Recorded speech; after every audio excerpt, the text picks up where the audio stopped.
our principal, and Medical Superintendent Dr. Rajesh Untagi sir, Vice Principal Dr. Sumangla Patil ma'am, and heads of departments of anatomy, biochemistry, and physiology. May I now request Dr. Sujata Tarikoti ma'am and Dr. Chandramuri Reddy sir to escort our esteemed dignitaries onto the stage.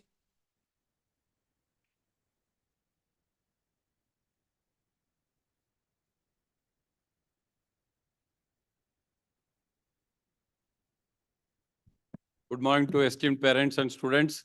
I welcome you to the BLD family.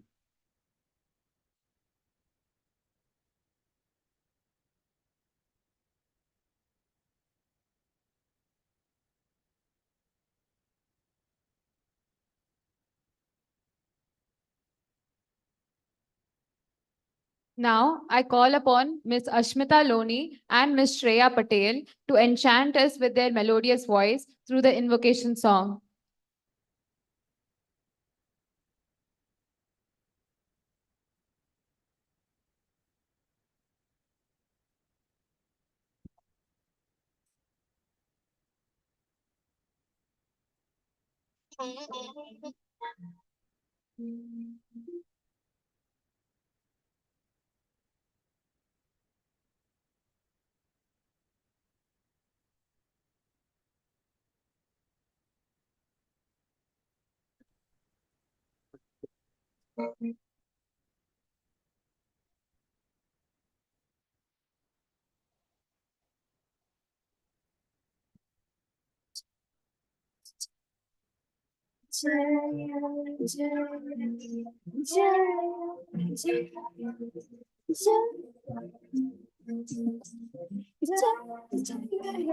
Bhagwati सुर भारती तव चरणों प्रणमामि जय जय हे भगवती सुर भारती तव चरणों प्रणमामि नाद ब्रह्ममयि जय वागेश्वरी नाद ब्रह्ममयि जय वागेश्वरी शरणं ते गच्छामः जय जय हे भगवती सुर भारती तव चरणों प्रणमामि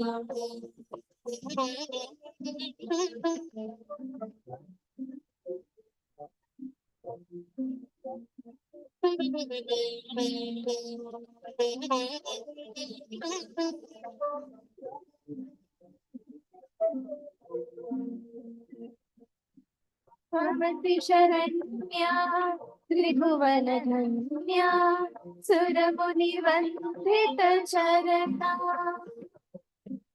भवति शरण्या त्रिभुवन धन्या सुरमुनि वन्दित चरणा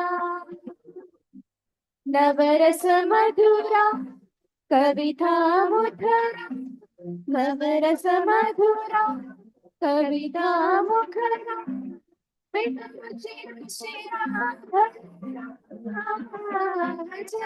जय भगवती सुर भारती तव चरणों प्रणमामः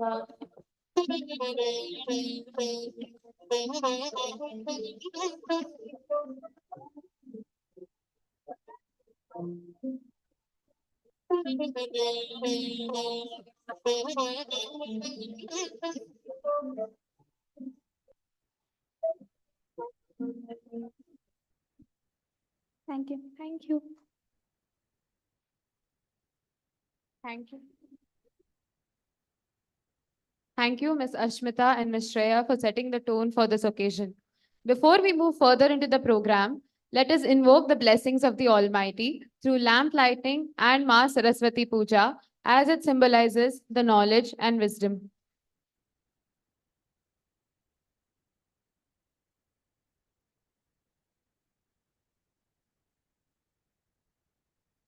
I request incoming students to join us. Two of the students, one boy and girl, to join for a Saraswati Puja.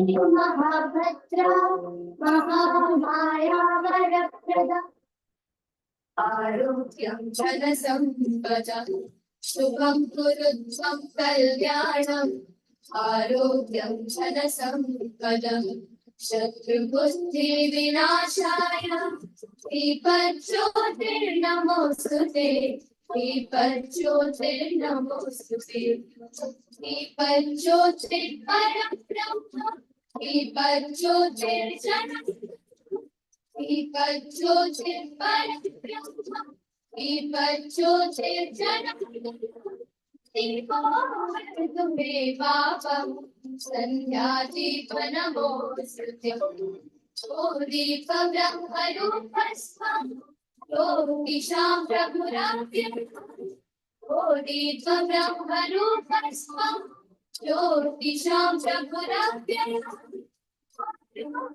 देहि पुत्रांश पतिं स्वच्छामि मे सदा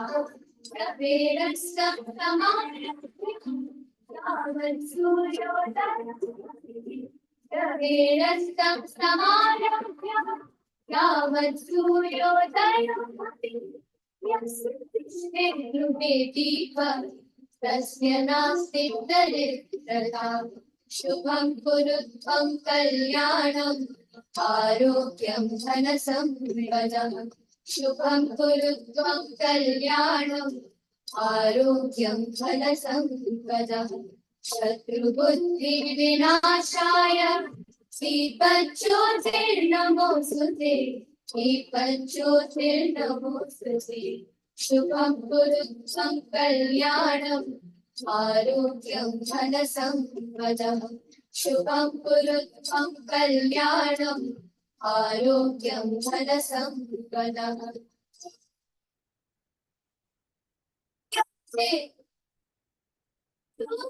देहि पुत्रांश पतिं स्वच्छामि मे सदा यावत् सूर्योदयः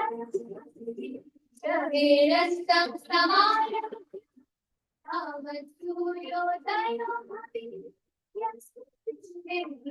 दीपः तस्य नास्ति वरप्रदा श्रीप्रदा पद्मनिलया पद्माक्षी पद्मभक्तृका शिवानुजा पुस्तकभृत् ज्ञानमुद्रा नमापरा कामरूपा महाविद्या महापातकनाशिनी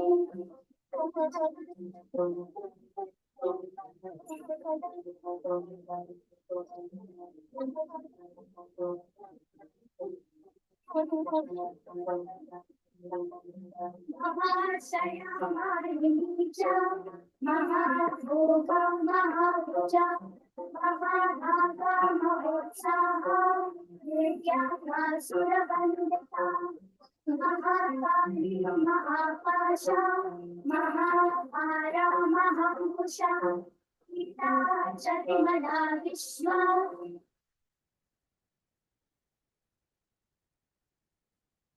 I request everyone to kindly be seated.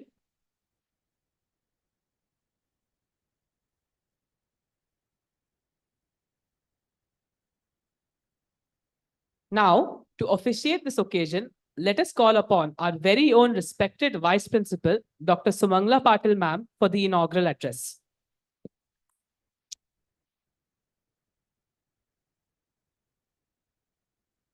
A very good morning to everyone. Dear students, esteemed parents, respected faculty members, and distinguished guests. On behalf of BLDE family, it's an honor and privilege for me to welcome the new batch of MBBS entrants and parents to our esteemed institution for this Suswagatham program.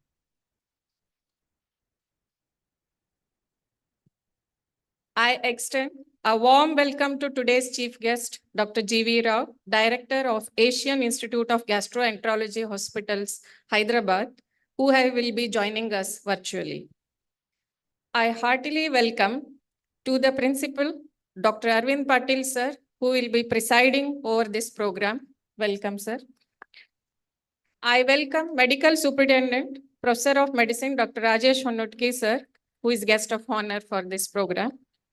I also welcome the heads of the anatomy, physiology, biochemistry departments and heads of various other departments, professors, faculty members of this college to this Suswagatham program. Dear students, let me wish hearty congratulations to you all on this reaching this milestone. I am sure you must have worked incredibly hard to be occupy this place today. So congratulations to all the students. So I welcome to the beginning of this exciting journey into the world of medicine. Today marks the day where you are not just entering a medical program, you are stepping into a noble profession that requires dedication, hard work, and a relentless pursuit of excellence.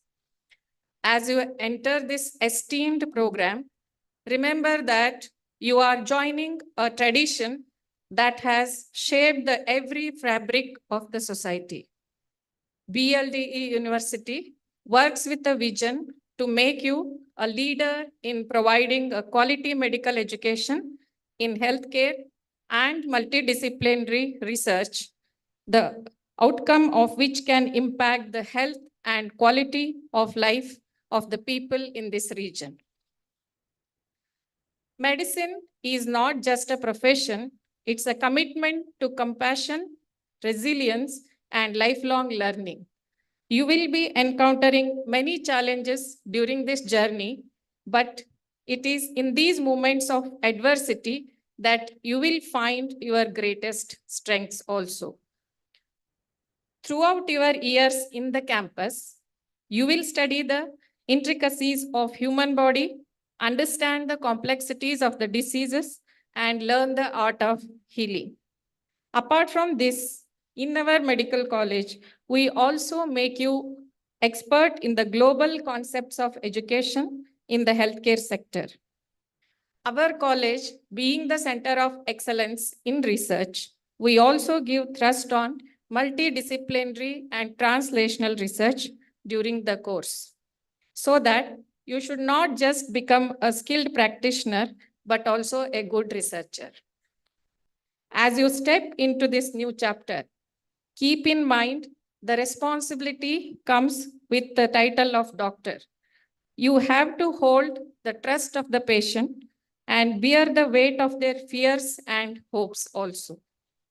When you embark on this path, you are now part of community where medicine is not just about science, it's about humanity.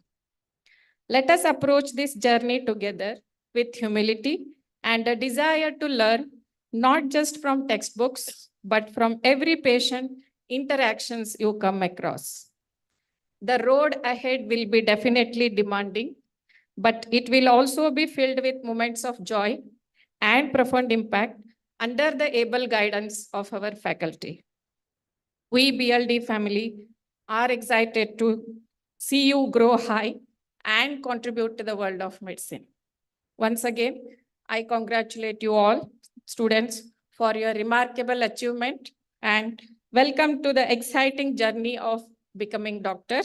I wish you all the success and fulfillment in the years to come. Thank you. Thank you. Thank you, ma'am, for your words that will surely guide us. I now request Dr. Anita Taylor, ma'am, Associate Professor of Physiology, to introduce our esteemed dignitaries.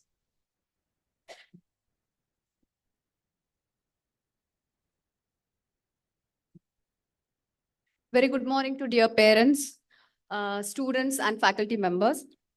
Introducing our beloved principal, Dr. Arvind Patil sir, is an absolute honor. Dr. Arvind Patil sir is a proud alumnus of Karnataka Medical College, Hubli and Jain Medical College, Belgavi under Karnataka University. With teaching career of over 30 years, sir has been instrumental in shaping countless young minds in the medical profession. Since June 2019, he has held the esteemed position of Dean Faculty of Medicine and Principal of Shri B.M. Patil Medical College. In addition to his academic contribution, Sir has played a vital role in administrative leadership. His commitment to educational excellence is also reflected in his role as an external member of Board of Studies for Surgery and Allied Subjects at KL University, Belgaum and SDM University, Dharwad. His dedication to health education and research has been widely recognized, including the prestigious Achievers of Karnataka Award by Vijay Karnataka in 2018 for his outstanding contribution to the health sector. Please join me in extending a warm welcome to Dr. Arvind Patil, a beacon of knowledge and inspiration for all of us today. It's my pride to introduce our today's guest of honor, Dr. Rajesh M. Honnotgi, sir. Sir is a medical superintendent and a professor of medicine at Shri B.M. Patil Medical College Hospital and Research Center, Vijayapura. He is a distinguished physician and a proud alumnus of Shri B.M. Patil Medical College and Jain Medical College, Belgaum. He has 22 years of teaching experience to undergraduate, postgraduate, and he has recently begun guiding PhD scholars as well. Dr. Honnotgi sir has been a prominent figure in the medical community, holding various prestigious positions, including Vice President of the Association of Physicians of India, Karnataka State Chapter from 2019 to 21, and serving on the Executive Committee of API for 3 years. He is a Fellow of the Indian College of Physicians and has received a state-level award for his contributions to COVID-19 services. He has also been a speaker and chairperson at national and regional conferences, including Capicon and Epicon. In addition to his academic and professional achievements, Sir has held various leadership roles, such as Treasurer of the Karnataka Private Medical Establishments Trust and Vice President of Alumni Association of BLDE deemed to be university. His dedication to medicine and education continues to impact the academic and medical communities significantly. Here I introduce Dr. Rajesh Honnotgi, sir. Next, I want to introduce our another guest of honor, Dr. Sumangla Patil, ma'am. Ma'am is a proud alumnus, UG and PG of Shri B.M. Patil Medical College, Hospital and Research Center, Vijayapura. She's a professor of physiology and has over 22 years of teaching experience for UGs, PGs, and PhD students. Currently, ma'am is acting as a vice principal of Shri B.M. Patil Medical College, Vijayapura. Here I introduce. Thank you, one and all. Thank you, ma'am, for introducing our revered dignitaries. At BLDE, it is a tradition to honor our distinguished dignitaries as it symbolizes our gratitude and respect for their contributions to medical field and education. To do so, we now call upon Dr. Veena Harvarkar ma'am and Dr. Ashwini Nucci ma'am, Faculty of Anatomy. On behalf of all the dignitaries, I request Dr. Sumangla Patil ma'am, Vice Principal, to accept the felicitation.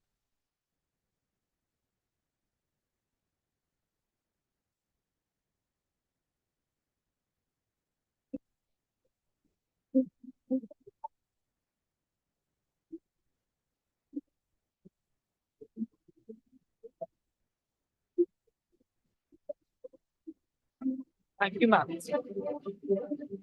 Now, we would like to invite our respected professor and head of Department of Physiology, Dr. Lata Mulul ma'am, to share a few words on the role of the Indian the medical moment this thing is over, us to the MBBS.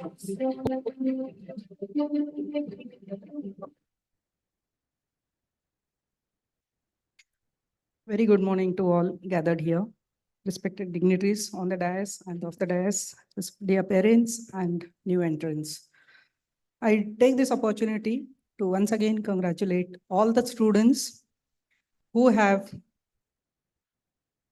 struggled hard and competed with lakhs of people and finally achieved to be part of this esteemed institution. Many congratulations. And also I would like to thank all the parents to decide upon to be the part of BLDE family. Welcome again. Thank you so much. So I can see a lot of faces with different emotions here. There is excitement, there is anxiety, there is tension with parents as well as the new entrants. With my presentations, I'd like to ease this tension. I'll take you around the path you are going to travel in this next coming few years, as long as you are with us. So once you complete your program, MBBS program, you will be called as Indian medical graduate. So what all you require, what are the goals set for this, and what are the roles you had to play at the end of this course? So Indian medical graduate, the curriculum of medical education for the undergraduates is designed in such a way that the Indian medical graduate will be with requisite knowledge, skill, attitude, values, and responsiveness so that you can function appropriately and effectively as a physician of first contact in the community and also being globally relevant. This is what you had to become at the end of this course, MBBS course. Okay, this is what been expected out of you, right? So to achieve this, there are certain roles you will have to play once you complete your MBBS course. So what are the roles you have to play? You will have to play these important roles as a clinician, as a communicator, as a leader and the effective team member, and lifelong learner, as well as you should be professional. Okay, so to achieve all this, the NMC has designed its curriculum in such a way that by the end of this program, you will be becoming all this and you will be learning to become all this. So clinician is the one who helps in patient care and holistically treat the patient. And you will be a good communicator. You will be empathetic, sympathetic towards the patient, patient's family, your colleagues, as well as to the whole community. The communication is very, very essential in our profession. And you should be a leader as well as the team member.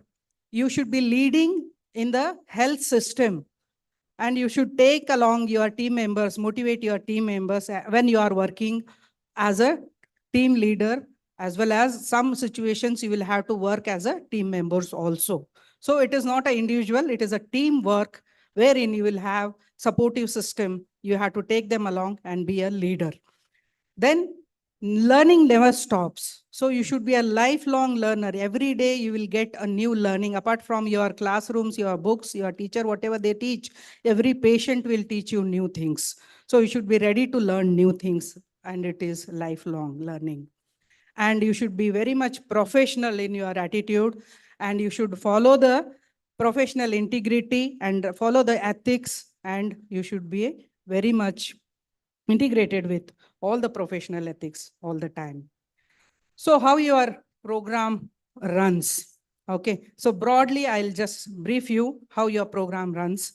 First, in the beginning, once you enter in the first year, you will have the foundation course, which will introduce you or orient you to the various aspects related to this particular course.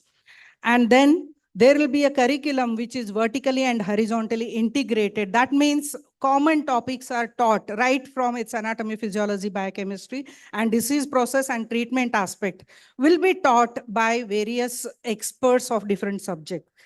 Okay, so that is vertical and horizontal integration. They combinedly, they teach you all the aspects of that particular disease. And then the learning techniques will be very much interesting. Here, the teaching methodologies will be used in such a way that each learner will be focused so that we'll have a small group discussion, we'll have a student directed learning, and so a lot of innovative techniques we'll use so that every student is focused on, and you will be given responsibility to learn yourself and come out with the answers for that. So very much learner-centric teaching learning methodologies will be used. Then clinical learning will be very much early for your all batches. So since CBME has come, the clinical exposure is quite early. In the first phase itself, you will start getting exposed to the patients and you will start learning about the disease processes. And you will also get exposed to learn certain skills through your postings in the laboratories. You will be doing certain practicals, clinicals, everything, and skill acquisition will be done through these experiences. And treating the patient in the hospital setup is different. When you go to the community, you will get to learn their lives, you will get to understand their lifestyle, you will get to learn their personal habits, and also other things which are leading for the diseases. So this community exposure begins with right from first year onwards. You'll be going to the community, you will be adopting the families, you will understand their lifestyle, you will understand the disease processes which are causing particular disease, and you will be able to plan for the treatment of such kind of diseases. That is through the community exposure. Then, as I said, you should be professional, for which your attitude, your following the ethics, and your communications are very, very important, for which the NMC has designed certain modules which are called as ADCOM modules, which will be taught right from the phase 1 till the final years. You'll be experiencing different topics to understand the ethics and as well as communication skills. Then at the end of every program, every course, you will have the structured assessment programs. You will have formative and summative assessment programs, which will declare you to go further into the next phase of your career. So this is the path which you are going to travel. And broadly, the timeline for this particular course is around 4.5 years plus 1 year of internship. So phase 1, which is first year, is of the duration of 12 months, and phase 2 is also of the duration of 12 months. Phase 3 has got part 1 and part 2, wherein part 1 has 12 months, whereas part 2 will be of 18-month duration, followed by 1 year compulsory medical rotation internship. Okay, so these are the things you will have to do right from phase 1 to completion of the internship. So this is the broad calendar of events that is given by the NMC, wherein you will be seeing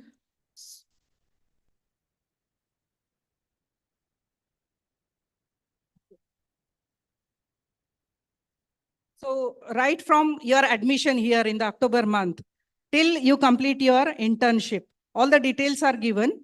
I have tried to simplify it. In the next slide, I'll show you how your course will be going on. First phase from October to 2024 to September 25. So herein you will be studying 3 subjects: anatomy, physiology, and biochemistry, along with the community medicine and other ADCOM models and early clinical exposures. And in phase 2, which starts in October 2025, and you will be writing exam in September 2026, wherein you will be studying subjects like pathology, microbiology, pharmacology.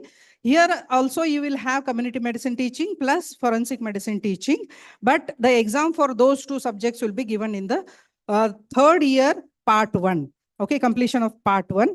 So you will be completing your internship in the March 2030. So your target is to stay in Vijayapura till 2030. Okay, so be prepared for all that.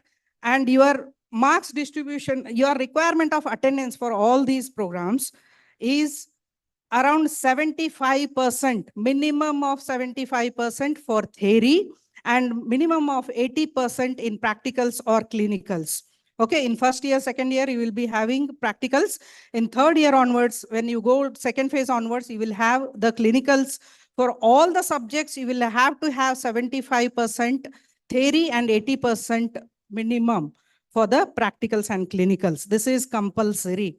So it is to bring to the parents' notice also, they have to maintain this much of attendance in every subject, every phase.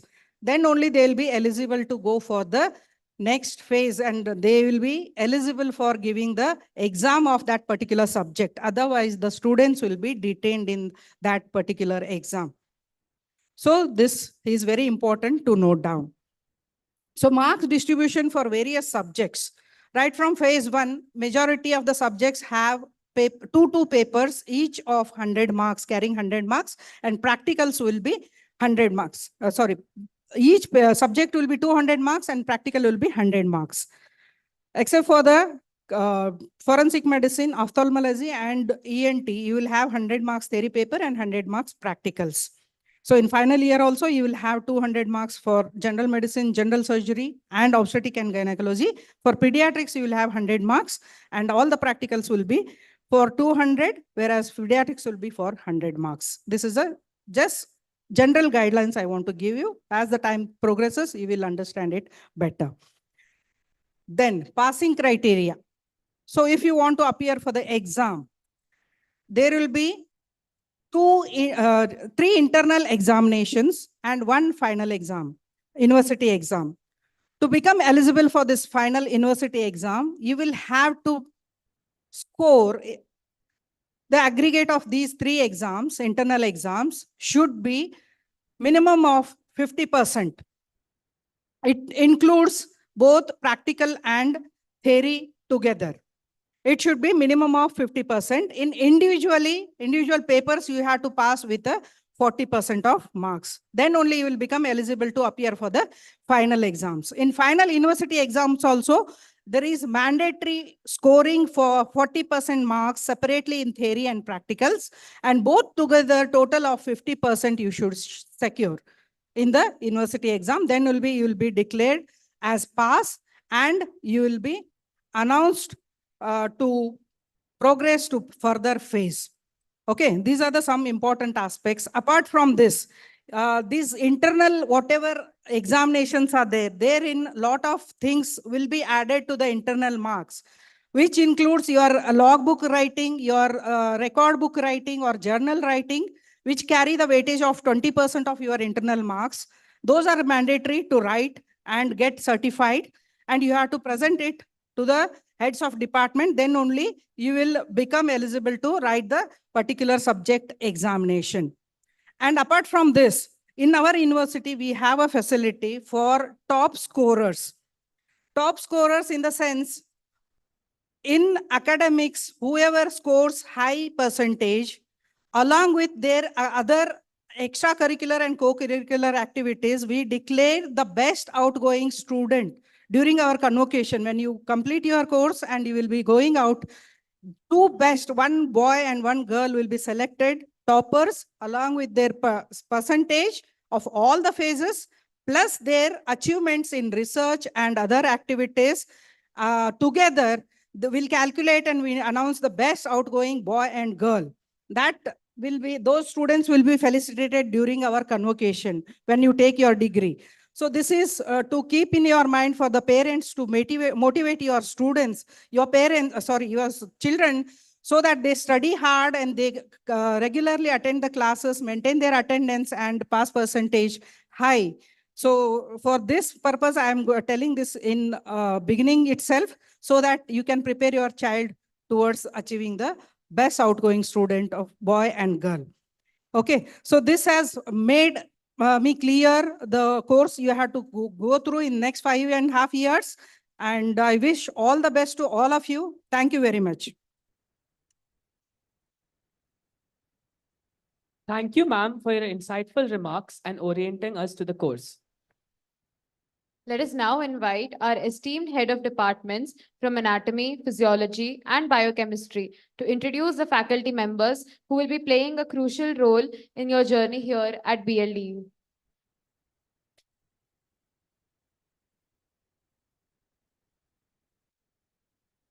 Good morning, respected dignitaries on the rise and off the rise, and my dear students and parents. I welcome you to the BLD family, particularly to the Department of Anatomy. Anatomy is the basic subject which you are going to study in the first phase. So myself is Dr. R.S. Pulgoda, Professor and Head Department of Anatomy. Now I request my staff members, faculty to come over on the rise to introduce themselves.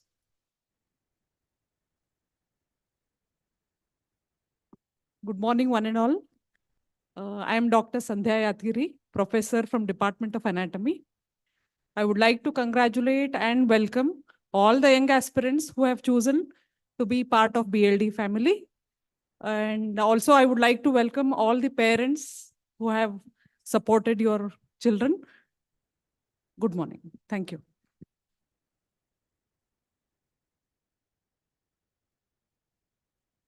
Good morning, everyone. I am Dr. Ashwini Nucci, Associate Professor, Department of Anatomy. Firstly, I want to congratulate all the newly admitted students. And I wish you all the best for your future endeavors. I welcome you all. Thank you. Good morning, one and all. Myself, Dr. Ishwar Bagoji, Associate Professor in Department of Anatomy. I heartily welcome to all the new aspirants for our BLD family. Thank you. Good morning, one and all. Myself, Dr. Veena Harwadkar, Associate Professor in the Department of Anatomy. Big congratulations to you all for having chosen to this institution. And I also wish you good luck as you embark in this journey into the field of medicine. Welcome once again. Thank you. A very good morning to one and all. Myself, Dr. Mohammad Tahir K. Qureshi from the Department of Anatomy. I wish you all newly admitted students all the best. And also I welcome BLD family. Thank you. Good morning. Myself, Dr. G.S. Kadkol. I am the Assistant Professor of Department of Anatomy in charge of Genetics Laboratory. I welcome you future budding doctors to our institute. Thank you. Faculty of Department of Anatomy are very much committed and dedicated. They can guide in various aspects, even academic and non-academic. Thank you.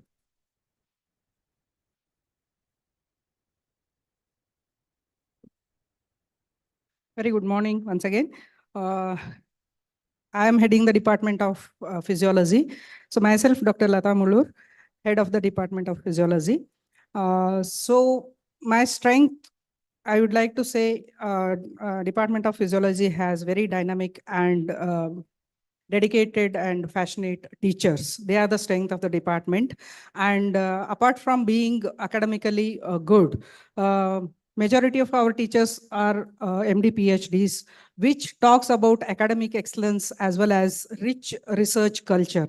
So your children, apart from studying the subject, can be trained in the research aspect also, and we mentor them thoroughly for their subject regarding as well as regarding any personal issues. All the teachers are very accessible, humble, and they take care of your children. Not to worry about that. I am very sure about my faculty members. And apart from that, all of my faculties are involved in a lot of institutional as well as university activities. So may I now request all of my departmental colleagues to come over. First of all, I'd like to introduce our Vice Principal, ma'am. He is a Professor of Physiology, ex-HOD, and she is alumni of this college. I'm proud to introduce her. I'd like to invite our senior mentor of our department, Professor Kushal Das, to the August gathering. He is teachers to all of us, teacher of. So he is one of the 2% of scientists in the world since last 2 years.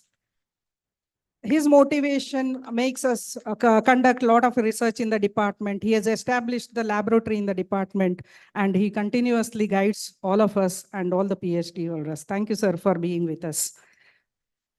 Thank you very much, Dr. Lata, who was my dear student in PhD.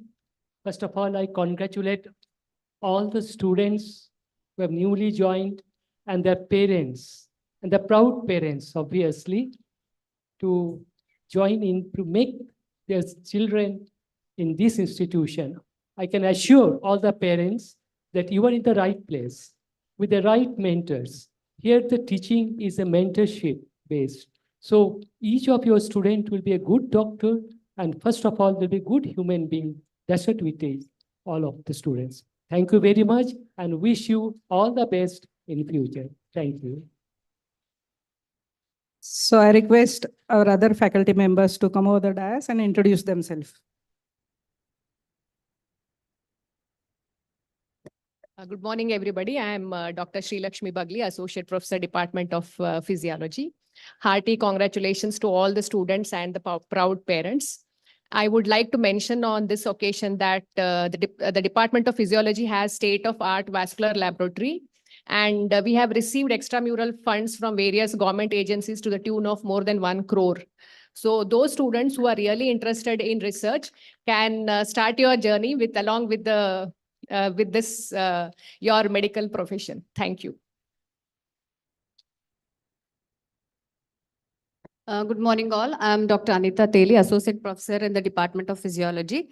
Firstly, I would like to congratulate all the students on getting introduced to this prestigious university on the occasion of World Students' Day. You all may be knowing today is the birth anniversary of Dr. APJ Abdul Kalam Azad, and today you are introduced to this noble profession. So you should be very fortunate for this. And in addition to that, I would like to add that Department of Physiology also runs lifestyle medicine clinic and OPD at super specialty hospital. We also run elective courses in lifestyle medicine and value-added courses for various faculty. So you can join if you are interested to learn about the preventive medicine. You can join as well into that course. Thank you one and all, and welcome.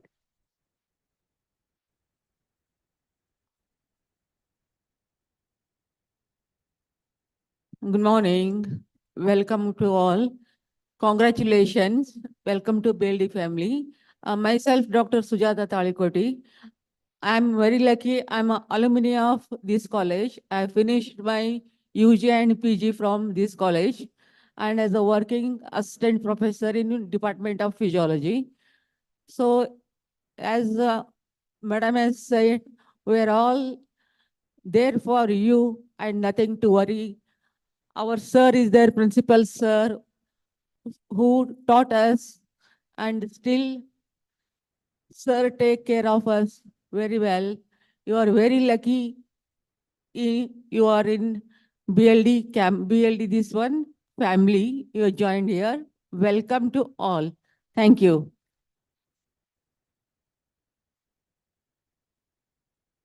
So as some of our faculty members are in examination, supplementary exam is going on, they are conducting exam. One is the coordinator for the yoga department, which is run by Department of Physiology. Apart from teaching the subject, teaching the research methodologies, Department of Physiology is also involved in patient care by extending its service through the lifestyle medicine, as mentioned by my faculty. And also we run the yoga sessions for deceased patients, as well as normal healthy human beings. So you can make use of those things, those who are interested.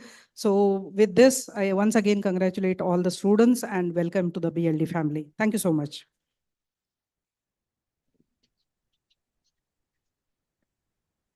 Thank you, madam. Dignitaries on the dais, off the dais, my dear students and my dear parents, colleagues and senior faculty members.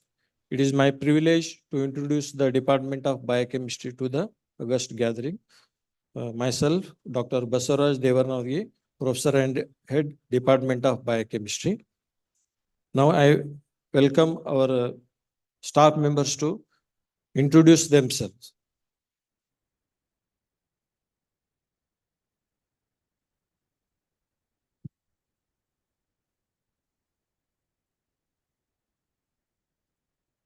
Good morning, all. Myself, Dr. Nilima Dongre. I'm professor in the Department of Biochemistry. I'm serving this institution since last 30 years, and I'm teaching and research is my passion. Along with my duties, I am also shouldering the responsibility of IQAC. Thank you.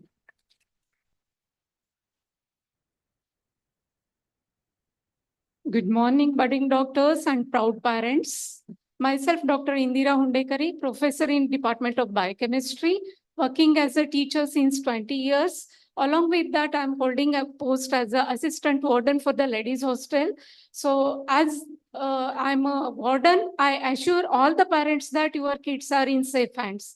Welcome and all the best.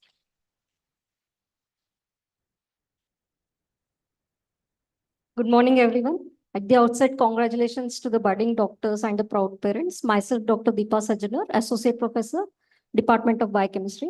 I'm an active member of the medical education, so I'm very passionate about teaching. So we'll see how much of energy you all bring to the new year. Welcome.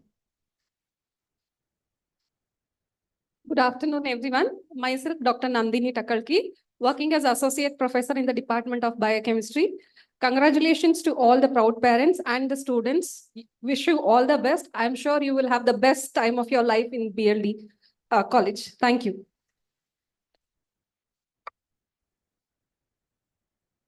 Good morning, everybody. I am Dr. Sanjeev Walvekar, Assistant Professor. Welcome you all my dear students, to this historical place, Vijayapura, and also BLDE University. Thank you. Good morning, all. Myself, Dr. Chandramouli Reddy, working as Assistant Professor in Department of Biochemistry. And I'm also Assistant Director for Center for Advanced Medical Research, where we have like most advanced research facility to do from basics to advanced clinical research. So I hope all our students, the budding doctors, are going to use this facility and do a lot of research. And also Innovation Center we have. So you can use of these two things other than your medical curriculum. All the best to you. Good morning. I am Mr. G.V. Naregal, tutor of biochemistry. Welcome you all for BLD family. Thank you. Thank you very much. May I now humbly request all the heads of paraclinical and clinical department to kindly introduce themselves.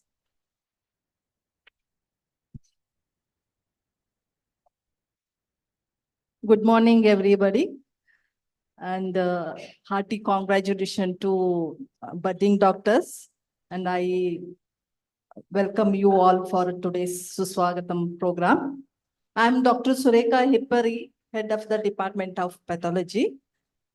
I'm very proud to say that all our faculty is very passionate and very efficient faculty. The most of them are in the members of the medical education department.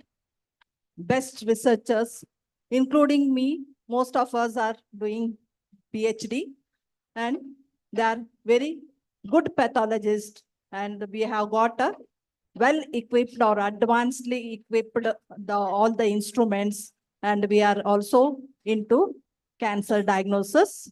We have got state-of-art museum just opposite to this building. Please, I request you to visit the museum. And I also request you to visit the blood bank and the laboratory. Thank you once again and welcome to this prestigious institute. Thank you.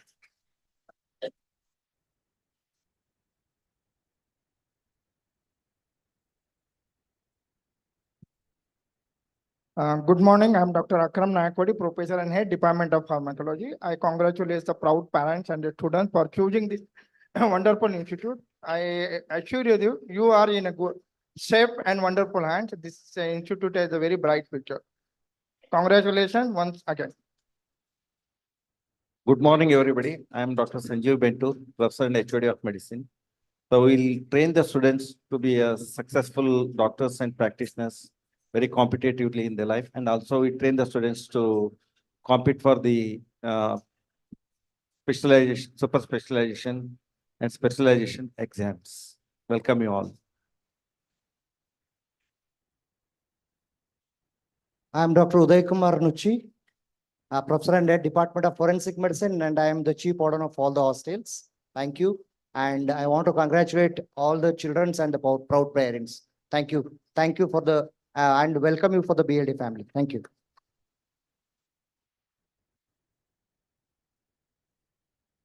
Good morning, everybody. I am Dr. Shalja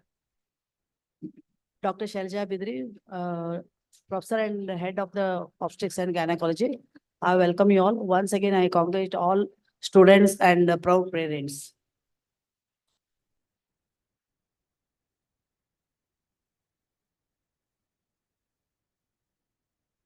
Thank you, sirs and ma'ams, for the introduction. Now, for the most awaited segment of this event, the white coat ceremony, for which I call upon Dr. Nandini ma'am, Associate Professor of Biochemistry.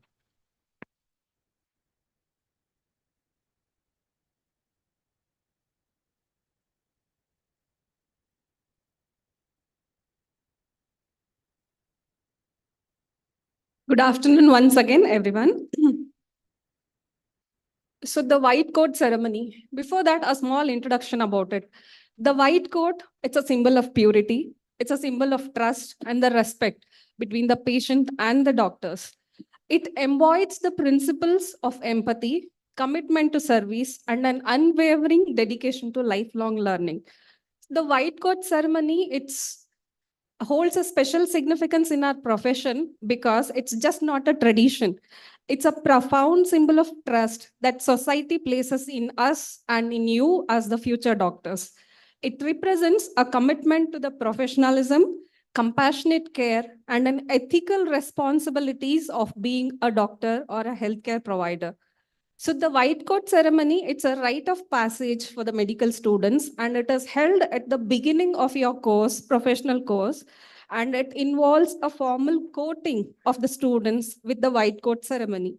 So before much delay, let's embrace the special moment where students will be adorned with the white coat by your parents or the guardians, which symbolizes their support, love, and the encouragement your families have provided and will provide throughout your journey as you embrace into the journey of this noble profession.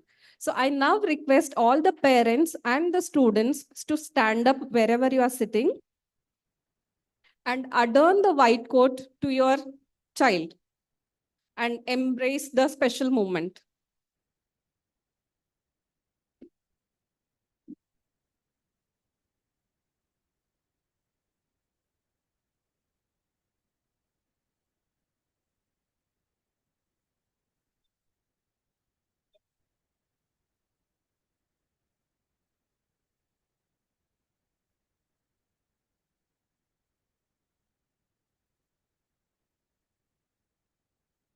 This is a special moment where you're wearing the white coat for your first time in your life, which will be cherished throughout your life.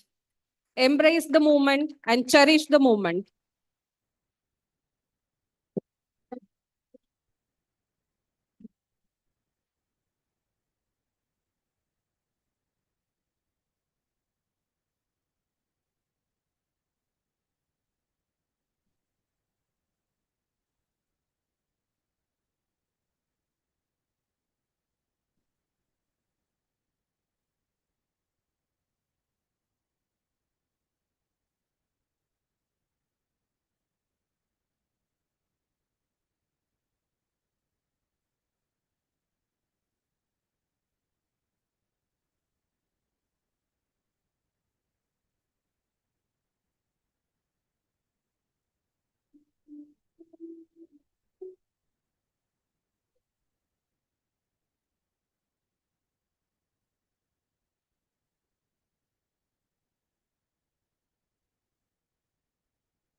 Thank you all. Please be seated. All can take the photographs once the function is over. Please be seated.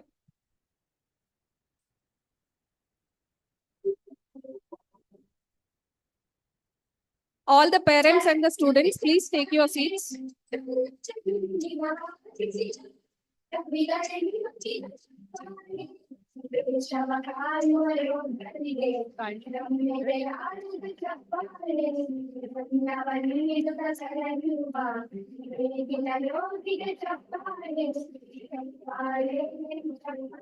Please, parents and students, now there is oath ceremony. Please take your seats at the earliest.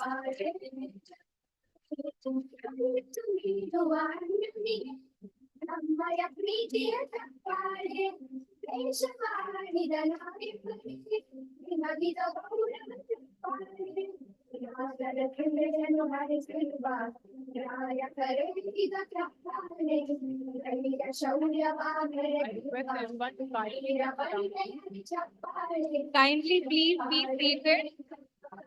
Followed by this is the oath ceremony. Please be seated.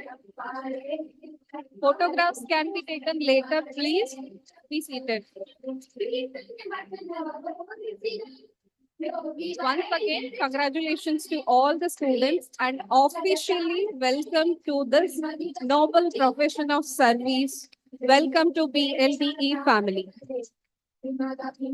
And also I would like to mention, if there is any stress or any anxiety with respect to anything, I'm the diploma holder of a community mental health, especially for doctors. Any parents, any students can approach me without any hesitation throughout from the beginning till the end. All the very best. Wish you all good luck. Thank you. Thank you, ma'am, for orchestrating this most exciting event.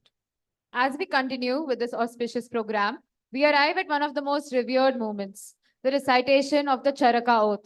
To lead us in this sacred recitation, we would now like to invite Dr. Shri Bagli ma'am onto the stage.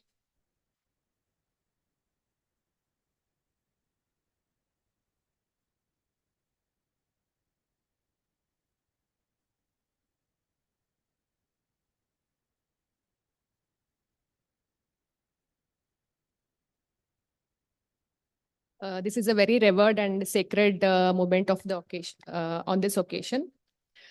Dear students, as you embark on this noble journey of becoming a doctor, you are about to take the oath, the Charaka Shapath. Okay. The Charaka Shapath is an ancient ethical code of conduct for the physicians, and this has been the guiding code of principles guiding doctors through generations. And this passage has been taken from Charaka Samhita, which is a Sanskrit text, which is believed to be a foundational work for the ancient Indian system of medicine. And this was authored by great Maharishi Charaka.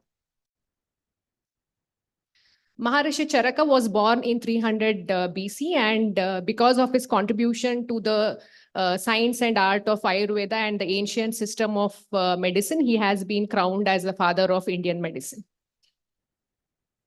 I request all students to please rise for the Charaka Shapath.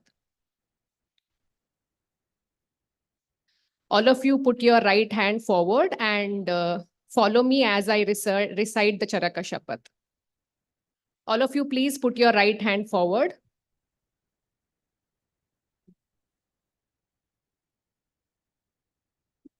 So let's begin with the first Shapath. During the period of study, I shall live a disciplined life with my teachers and peers.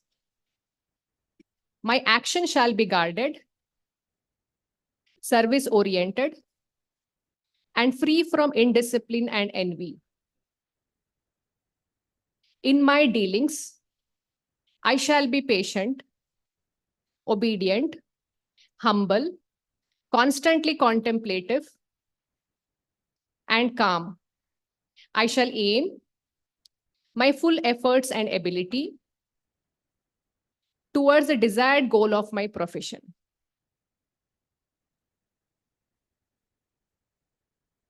A bit louder. As a physician, I shall always use my knowledge for the welfare of mankind. I shall always be ready to serve patients, even if I am extremely busy and tired. I shall not harm any patient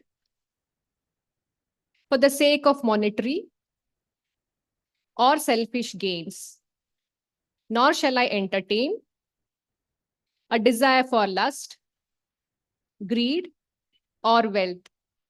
Immortality shall not emerge even in my thoughts. My dressing shall be decent, yet impressive and inspiring confidence. My conduct shall always be appropriate, pleasant, truthful, beneficial, and polite. I shall use my experience in actions appropriate for that time and place. I shall constantly endeavor to accomplish, keep updated with the latest developments in the field and widen my knowledge. I shall treat patient of gender other than mine in presence of relatives or attendants. When examining a patient, my discretion, attention, and senses shall be concentrated on the cure of the disease. I shall not divulge the confidentiality related to the patient or family inappropriately.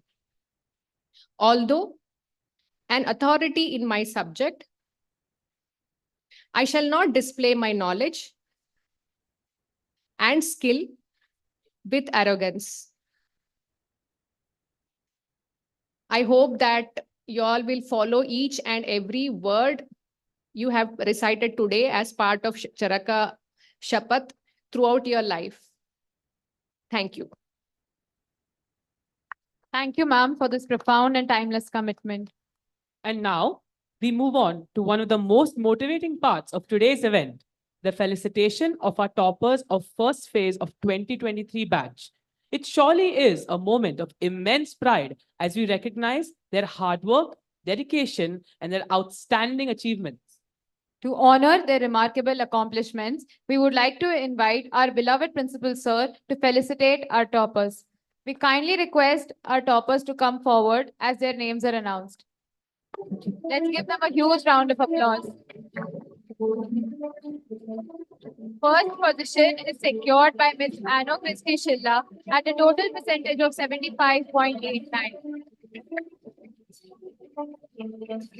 She's a topper in phase 1. Last year, she entered our college and she completed a first phase and she secured more than 75% and she stood first to the university.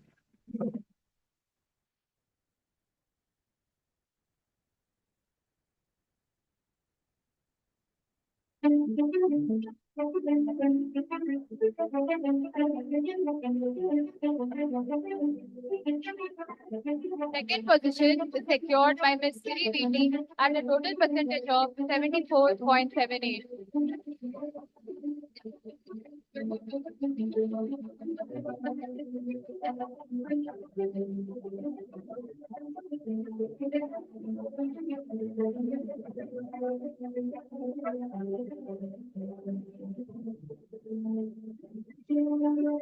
Second position is secured by Ms. Shri at a total percentage of 74.78.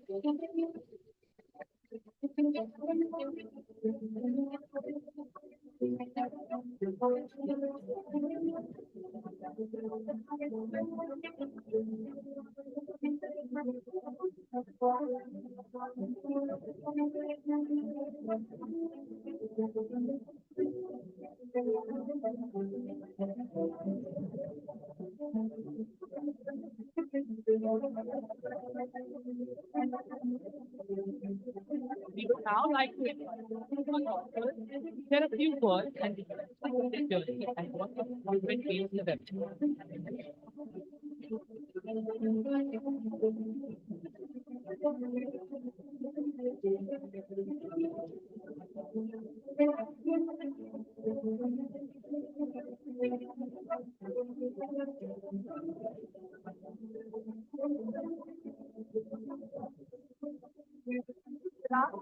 Esteemed dignitaries and faculty, respected parents, and all my fellow juniors.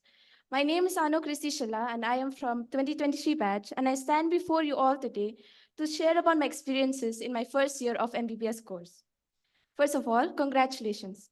You made it through the competitive NEET exam. I know it must have been hard, but you made it through, and we applaud you for your hard work. Now you're on your way to become doctors, so welcome to the world of medicine. So it has been a month since my first year got over, but the memories of this previous year are still clear and vivid as ever. One thing I remember clearly feeling was lost, overwhelmed, clueless. The first time I saw the books at the bookstore, seeing their thickness, I was like, wow, that's a lot. And the first few days of class, I really didn't know what was going on. But if you feel this way, don't worry. It's a rite of passage. Everyone goes through this. And as the days go on, you'll get a hang of it. What worked for me was consistent studying. You can't master a subject immediately. You'll have to familiarize yourself. You'll have to visit it, revisit it. And one day, you'll know the ins and outs of your not so thick textbooks anymore. And don't just grab your books, get your friends to. Discussing materials with your friends will help you to understand and learn the topics even better. I used to dread solving previous year question papers, which are actually very important, do solve them. But tackling them together with my friends has made it more rewarding and even more interesting. Our amazing teachers from the anatomy department, biochemistry department, and physiology department are always here to help you. So don't hesitate to ask any doubts or discuss any of your problems, no matter how big or how small they are. While academics are crucial, enjoying your time is equally important. Our annual fest, B Beats, is the perfect opportunity for you to showcase any of your talents, whether that's singing, dancing, painting, or participating in debates, quiz, and many others. So grab those opportunities. If sports are your thing, dive in. Don't miss out on any opportunities. And when the day gets too stressful, take a break. Chill with your friends, go outside, do things you enjoy. You can also consider joining yoga classes that our college provides that helps you to unwind and recharge, keeping your mind and body in peace. So, future doctors, let's make the most of our time here. Remember that you are not alone in this journey. Your peers, teachers, and all of us are here to help you. So, batch of 2024, welcome to the BLD family. Thank you so much.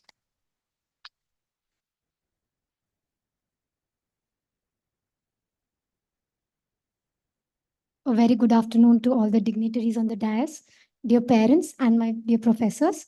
First off, I want to heartily congratulate all my juniors for coming one step closer to the title of being called a doctor.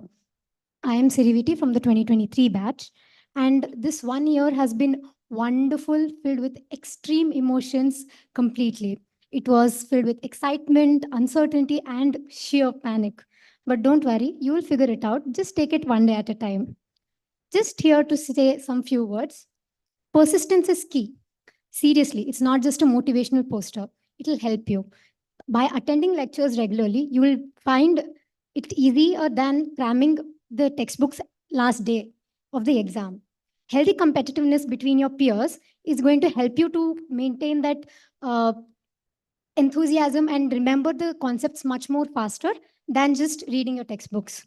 Dive into as many books as possible. Our library has enough resources. Even the most avid reader can become very dizzy there. Don't worry, we have online access as well. So no excuses that I am busy. Enjoy the subject. They are genuinely interesting. When you find that aha moment, you're going to be much more happier than just trying to remember all the facts. When the stress starts piling up, escape into the beautiful campus. The greenery, the fresh air is going to make you feel very nice. It's going to lift up your mood. Or try joining one of the rejuvenating clubs that we have, be it the music club or the book club. Because nothing says I am a well-rounded medical student than jamming out in the music club or by discussing a book in the book club. Don't forget about the mentorship program that we have.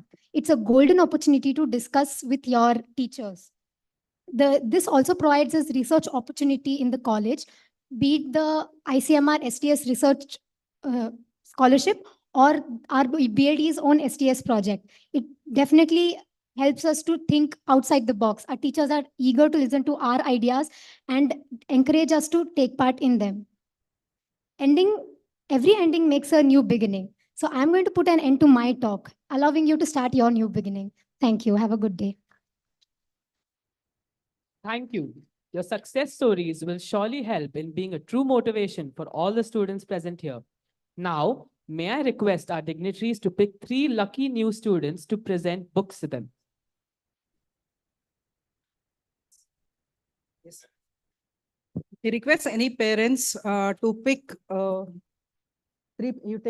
three parents.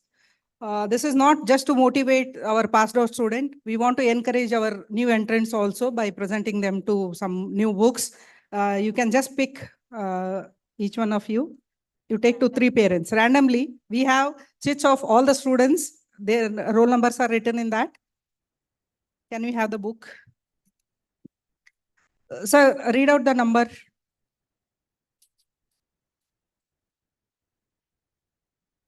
28. Who is roll number 28? Yeah, please come on.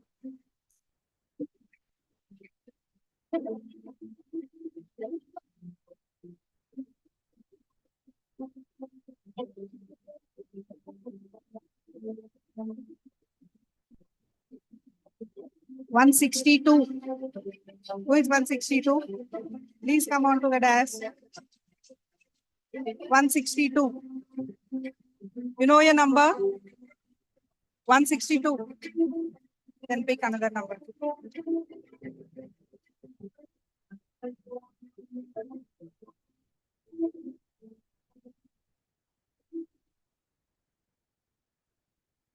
73. Who is 73? Roll number 73. 162. Okay, run. 73. Come first. One more. You take.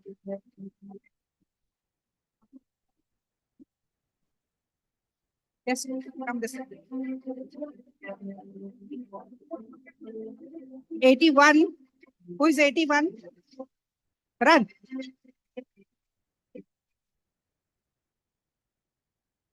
This is a small gesture to motivate our students and encourage them. Congratulations to all of you.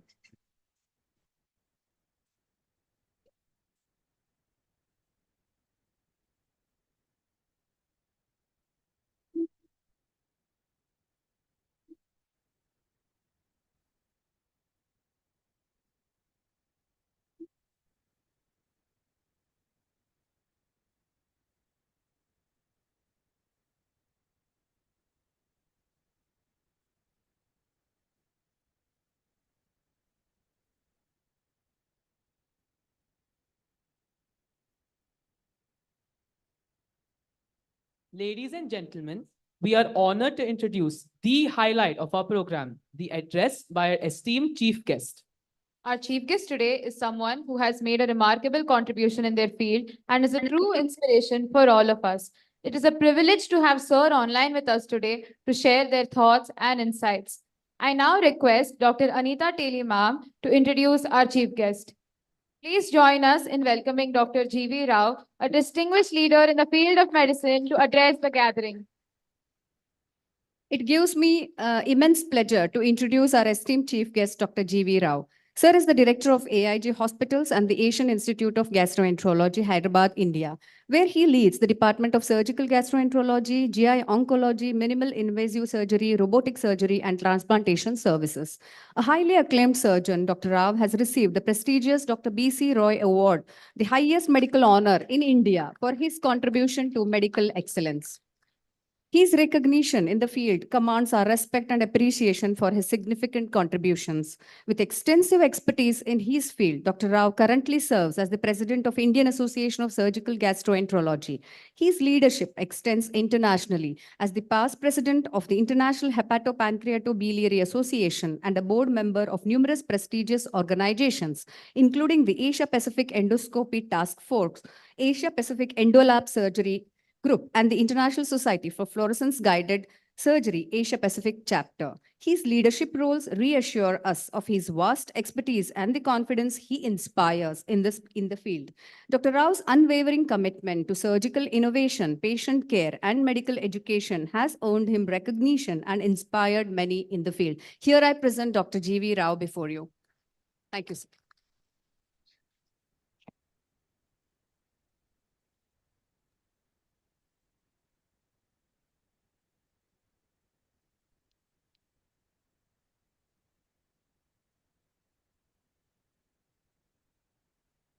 Over to you, sir.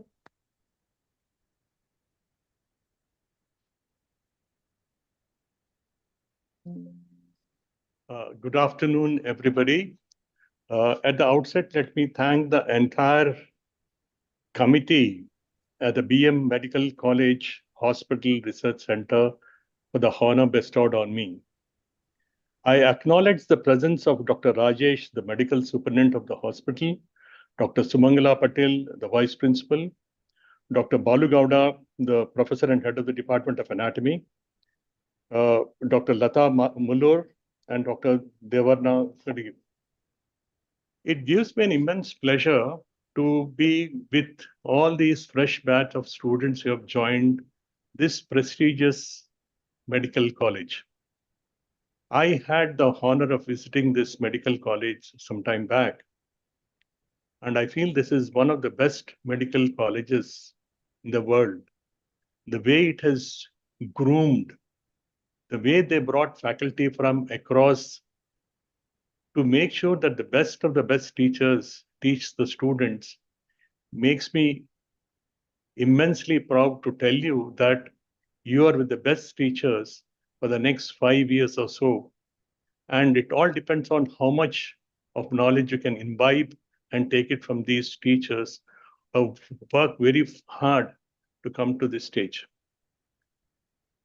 I only hope I had this sort of a meeting when I got into medical college.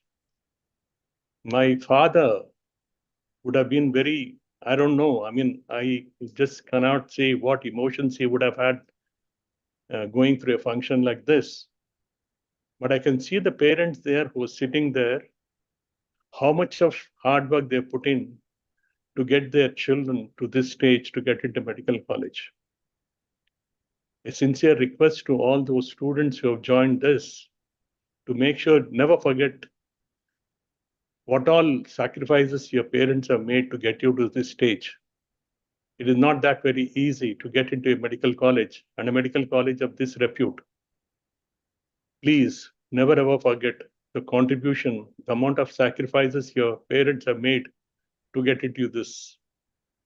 I only hope my father would have been alive to see a program like this, and he would have been very, very happy. Unfortunately, we never had any of these functions during our medical college, and some of my senior colleagues on the stage will agree with me that we never had functions like this. And in fact, my father never visited medical college during my entire tenure. I think the only time he came to the hospital was when he was sick. Actually, that was the only time that he saw me in the hospital. Congratulations again. You're part of this university, the BLDE University. Again, a university of repute, acclaimed nationally, internationally, basically because of the unwavering vision that the university has to propagate the science of medicine. We have a number of people who have made to bigger heights from this institute. And in fact, some of the students from this college are working in our institute as of today. And we're very happy that to have these students who have learned so much from the teachers here in this institute. It's very difficult to talk to students actually at this stage after 40 years of practice. But all I can say is you've just begun your career now. It is going to take almost 10 years from now before you can before you can start practicing. 5 years in medical college, maybe 3 years in post-graduation, another 2 to 3 years in subspecialization. And by the time you people come to clinical practice, I feel that there could be further sub-specialization. And the competition is going to be still tougher. And I think basically before you can start a good career, it is going to be about 10 to 12 years before you start your career.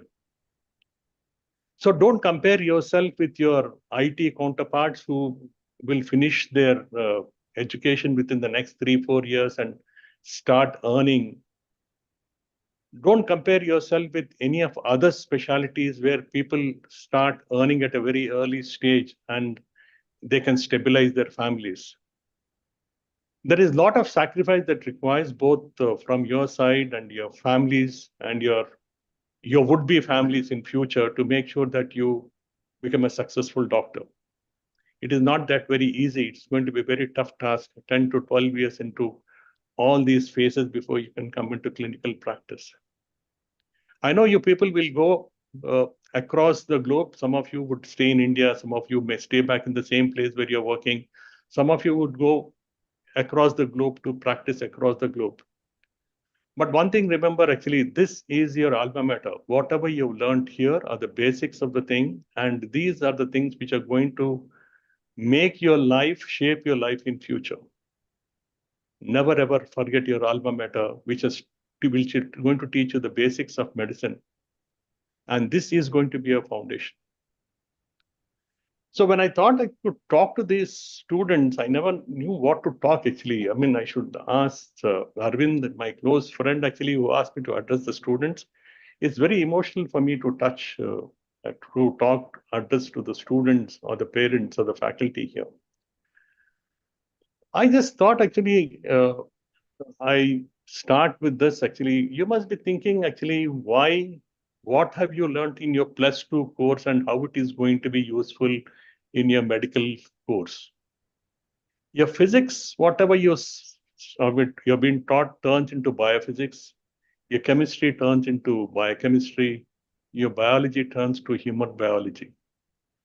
The earthworm frog dissections now will transform to anatomical dissections, soon to the theaters where you start operating in theaters. Your knowledge of botany, people must have taught you about the cross-section of the root, cross-section of the stem, how to stain these things, how to see these things, how to visualize the thing. I think these are the ones which are going to tell you how to go forward in biochemistry to stain tissues and start reporting. Your mathematics is going to become your statistics in future. So every single thing that you have learned in the school and also in the +2 will have some say in your clinical practice as to how you're going to learn medicine in future. Each of these things have very strong background and how it is going to translate into clinical practice. So you can all become successful doctors. Actually, it all depends on what you're aspiring to. Some of you become a gastroenterologist, surgeons, cardiothoracic surgeons, anesthetists, pathologists, ophthalmologists, gynecologists, anything you can become. But what happens is during this period, you have to learn the basics of medicine and also keep questioning why to your teachers. Suppose you're given paracetamol to a patient, you should ask why. Suppose somebody tells you this is what has to be done, you should always question why. Surprisingly, what happened was this entire process of questioning or the research that happens is taken a backseat in current day practice of medicine. I mean, right from the time that we also started into the thing, we are all taught about the anatomy, physiology, pathology, microbiology, surgery, medicine, everything. And we are taught to become clinicians. That is what we joined medical college for. We all understand that we joined medical college to become clinicians, practice medicine or surgery. But unfortunately, there is something beyond also which you have to learn about research, training, collaborating with other people. I'll just go through some of the historical things, why I'm talking about this and why I'm talking research is important and why you have to keep this research in the back of your mind during your entire training period. If you see Hippocrates, actually, now he is called the greatest physician and surgeon. Like those days, actually, we never had this subspecialization. So people practice medicine in toto, a physician and a surgeon. Now, this person is accredited as a clinician, as a scientist, and a researcher. If you just go back and see look into this thing, he'll see what all he has contributed to medicine, basically because he tried to question why for every single thing that encountered when he was doing his clinical practice.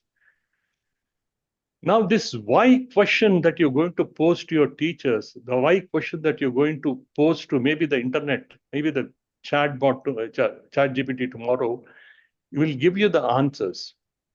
And the highest honor that you get in research, it could be anything. You understand, we are practicing medicine, is a Nobel Prize. And this was shared by all the scientists of yesteryears who are all clinicians. Remember, if you see the Nobel Prizes, about 3 decades were all shared by clinicians. Means the future doctors like you passed out, yet you still started in practice. And these are the people who were conferred with this Nobel Prize. Unfortunately, in the last 2 decades, maybe 2 or 3 decades, there is a decline in this clinician scientist species, possibly facing extinction, meaning to say, in the last 2 decades or so, there is no single clinician who got a Nobel Prize what the work is doing. Basically because they are not working on why, they're working on treating patients. The basic research is now done by the scientists who are looking into why. And they are the people who are making drugs. They are the people who are trying to find why diseases are caused. So the clinicians who used to get this Nobel Prize, they're getting into this list of extinction species, and it is likely that you have a vanishing physician scientist. You could be a very good physician tomorrow, but you may not be a physician scientist. That is what is required in current day clinical practice, wherein we have to integrate so many things to make sure that you're successful. Success means difference to different people. It could be just making money, stabilizing yourself. Maybe you own a Porsche car and then you stabilize yourself. But you can see that most of the Nobel Prize winners are not looking at this money. They're looking at things as to how to make sure that the human being will have less suffering in future. Most of the Nobel Prize winners could be bicycling every day to their labs. They may not have huge Porsche cars, but they're cycling every day to their research labs to make sure that what we practice is what they have done. Unfortunately, our clinicians have taken research to a backseat, and clinical practice has come onto the forefront. So basically, current day clinical practice, whatever you're going to practice tomorrow, whatever you're going to learn this today is all based on some amount of research. How the anatomy is taught, physiology is taught, biochemistry is taught. Basically, your teachers have made out a program, and how medicine is going to be practiced is based on what all has been done in the background. A single drug that comes into the market, it almost takes about 10 years for somebody to research and get it to the clinical market. And today you're just prescribing it without even knowing how much of hard work has gone in to get this drug into clinical practice, or per se a surgical procedure, which goes through umpteen number of phases before it can come onto clinical practice. So what happens is now during this entire clinical program of undergraduate, postgraduate program, research has taken a backseat in current day medical practice. But you're very fortunate to be one of the best institutes where you have adequate facilities for this research.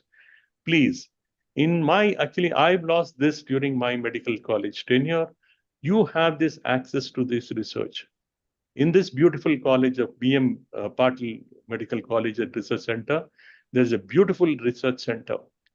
Please interact with those PhD scientists whenever you have time. I think you should take time out. Actually, you cannot say that you don't have time in your busy schedule. You should take time out and start interacting with these PhD students as to what they are doing in their day-to-day practice.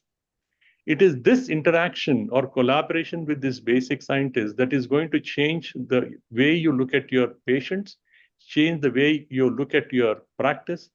And if you're getting associated in this manner, you will be deemed as a separate species per se, and you will be placed in a different platform altogether from the other clinicians who might just practice medicine. So we keep saying that unless and until you do research, you will miss your road to the Stockholm or where the Nobel Prizes are offered.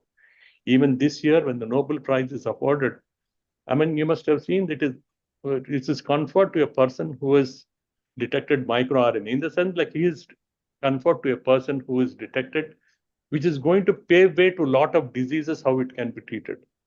He is not going to treat, but he is paved way to how diseases can be treated. This is basically because this has become a separate specialty, but we should involve ourselves to know why diseases happen and how it can be prevented rather than how it can be treated in future. So research in future, actually, you all work with test tubes, beakers, microscope. It's not necessarily mean that you just look into the microscope and working with test tubes and these things. Basically, you have to ask for how, why, and how, identify, refine, define, address, and new procedures, challenges, concepts, and techniques have to be evolved. There are different types of research that we do as in today. It could be some simple basic science. It could be translating something. knowledge translation, clinical research, or population studies, just to see. You must have seen statistics, how many people have affected. Suppose if you have about 10,000 people, how many people have cancer? So these are all the studies that are going to help, not only to help treat the patient, but it also helps the government to formulate rules and regulations to see how diseases can be prevented and how diseases can be treated in future. Now, if you look at this, research is not that very simple. As I told you, research is time consuming. In the sense, one drug to be discovered, it takes almost maybe about 2 decades. Science is very, very slow. And it is very clearly depicted in this article which got published in Nature, which shows that the pitch tar that is used to lay on for the laying roads is liquid and not solid. Just to prove this concept, what they have done is they put this pitch tar in this hourglass and allowed it to drop. So it takes 13 years to one drop to fall down. So just to show this experiment is still going on. It's an ongoing experiment to show that pitch tar is liquid and not solid. So it takes 13 years for one drop to fall down. So you can see this entire thing of medicine, what you're practicing is a very, very slow process. It takes years of hard work by a lot of people to make sure that what you practice today becomes easier. So what happens is whenever we have anything that you want to discover, you have something in idea, that is what is called as a concept. Now this is usually tested on the bench. In the sense it is tested on the animals in the animal labs, on human clinical trials before it comes onto the bedside. So this entire concept of this is called as a bench to bedside concept. This usually takes almost about decade, 2 decades, 3 decades before it can be practiced. So this, what happened was actually we were in a period of natural intelligence.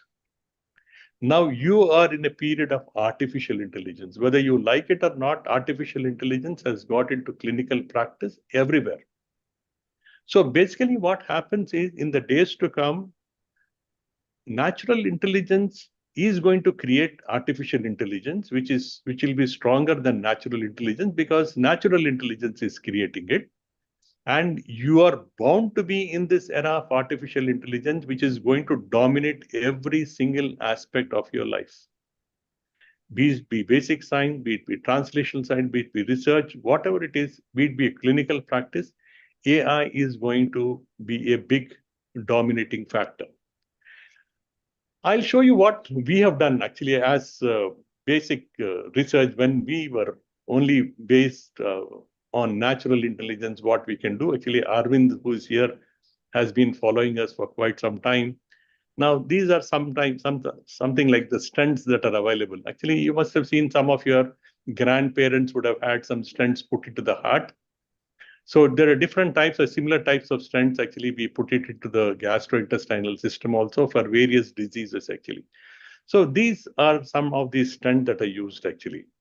Now what happens is when we didn't have these stents, actually, these stents were about 3 decades back, these stents were very, very expensive. Especially these are not used for heart, but these are used for intestinal tract actually.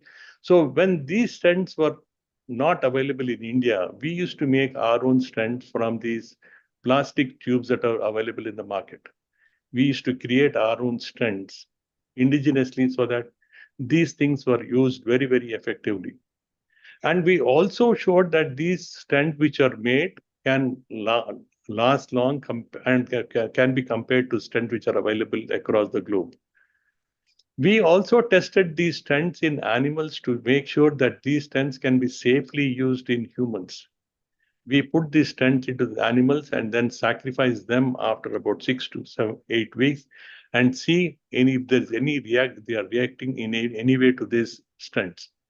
So these are the things that we have done before it can be successfully used. Even things like this taken us about 5 to 6 years to come into clinical practice. I'll show you another example of what we have done. So these patients, actually, I don't know whether you've seen, actually, there are patients with cancer of the food pipe. In the sense, whenever they have this food pipe cancer, they'll not be able to swallow anything. This was the picture that I've taken when I started my practice. So when they cannot swallow or when they cannot eat and drink through the mouth, we used to put this tube directly into the mouth, into the stomach, sorry. This is the tube that is put directly into the stomach, so that we start, a funnel is attached to this tube, and then we start feeding through this funnel. Now, see, this is a very crude way of doing it. You understand what I'm saying? To put a tube and ask them to feed through this tube. This lady, actually, I know her personally because almost 3 decades back, I followed up, I put this tube, I followed up this tube. The desire to eat food was so intense that she used to chew the food and then spit it into this funnel so that she could taste the food and at the same time then spit it into the thing and then flush it down the thing into the stomach. So to overcome this, we had this thing called stents that came into the market, which were pushed endoscopically across the thing so that we could avoid this tube. So these gruesome procedures of putting these tubes initially paved way for these stents that were imported. We could put it across the thing like we put stents in the heart, and they were able to eat normally. But these were again very, very expensive. So we designed our own stent. These are some pictures which we did because out of sheer need to take care of this patient, we designed our own stent with the plastic tubes available with the lathe machines. We got these things modified and we started using, and these we tested in canine models to make sure that they're safe to use. And then we started using this in clinical practice. Huge technical success we had because of this, and we could palliate majority of these patients, avoiding putting tubes directly onto the stomach, and we are able to palliate these people.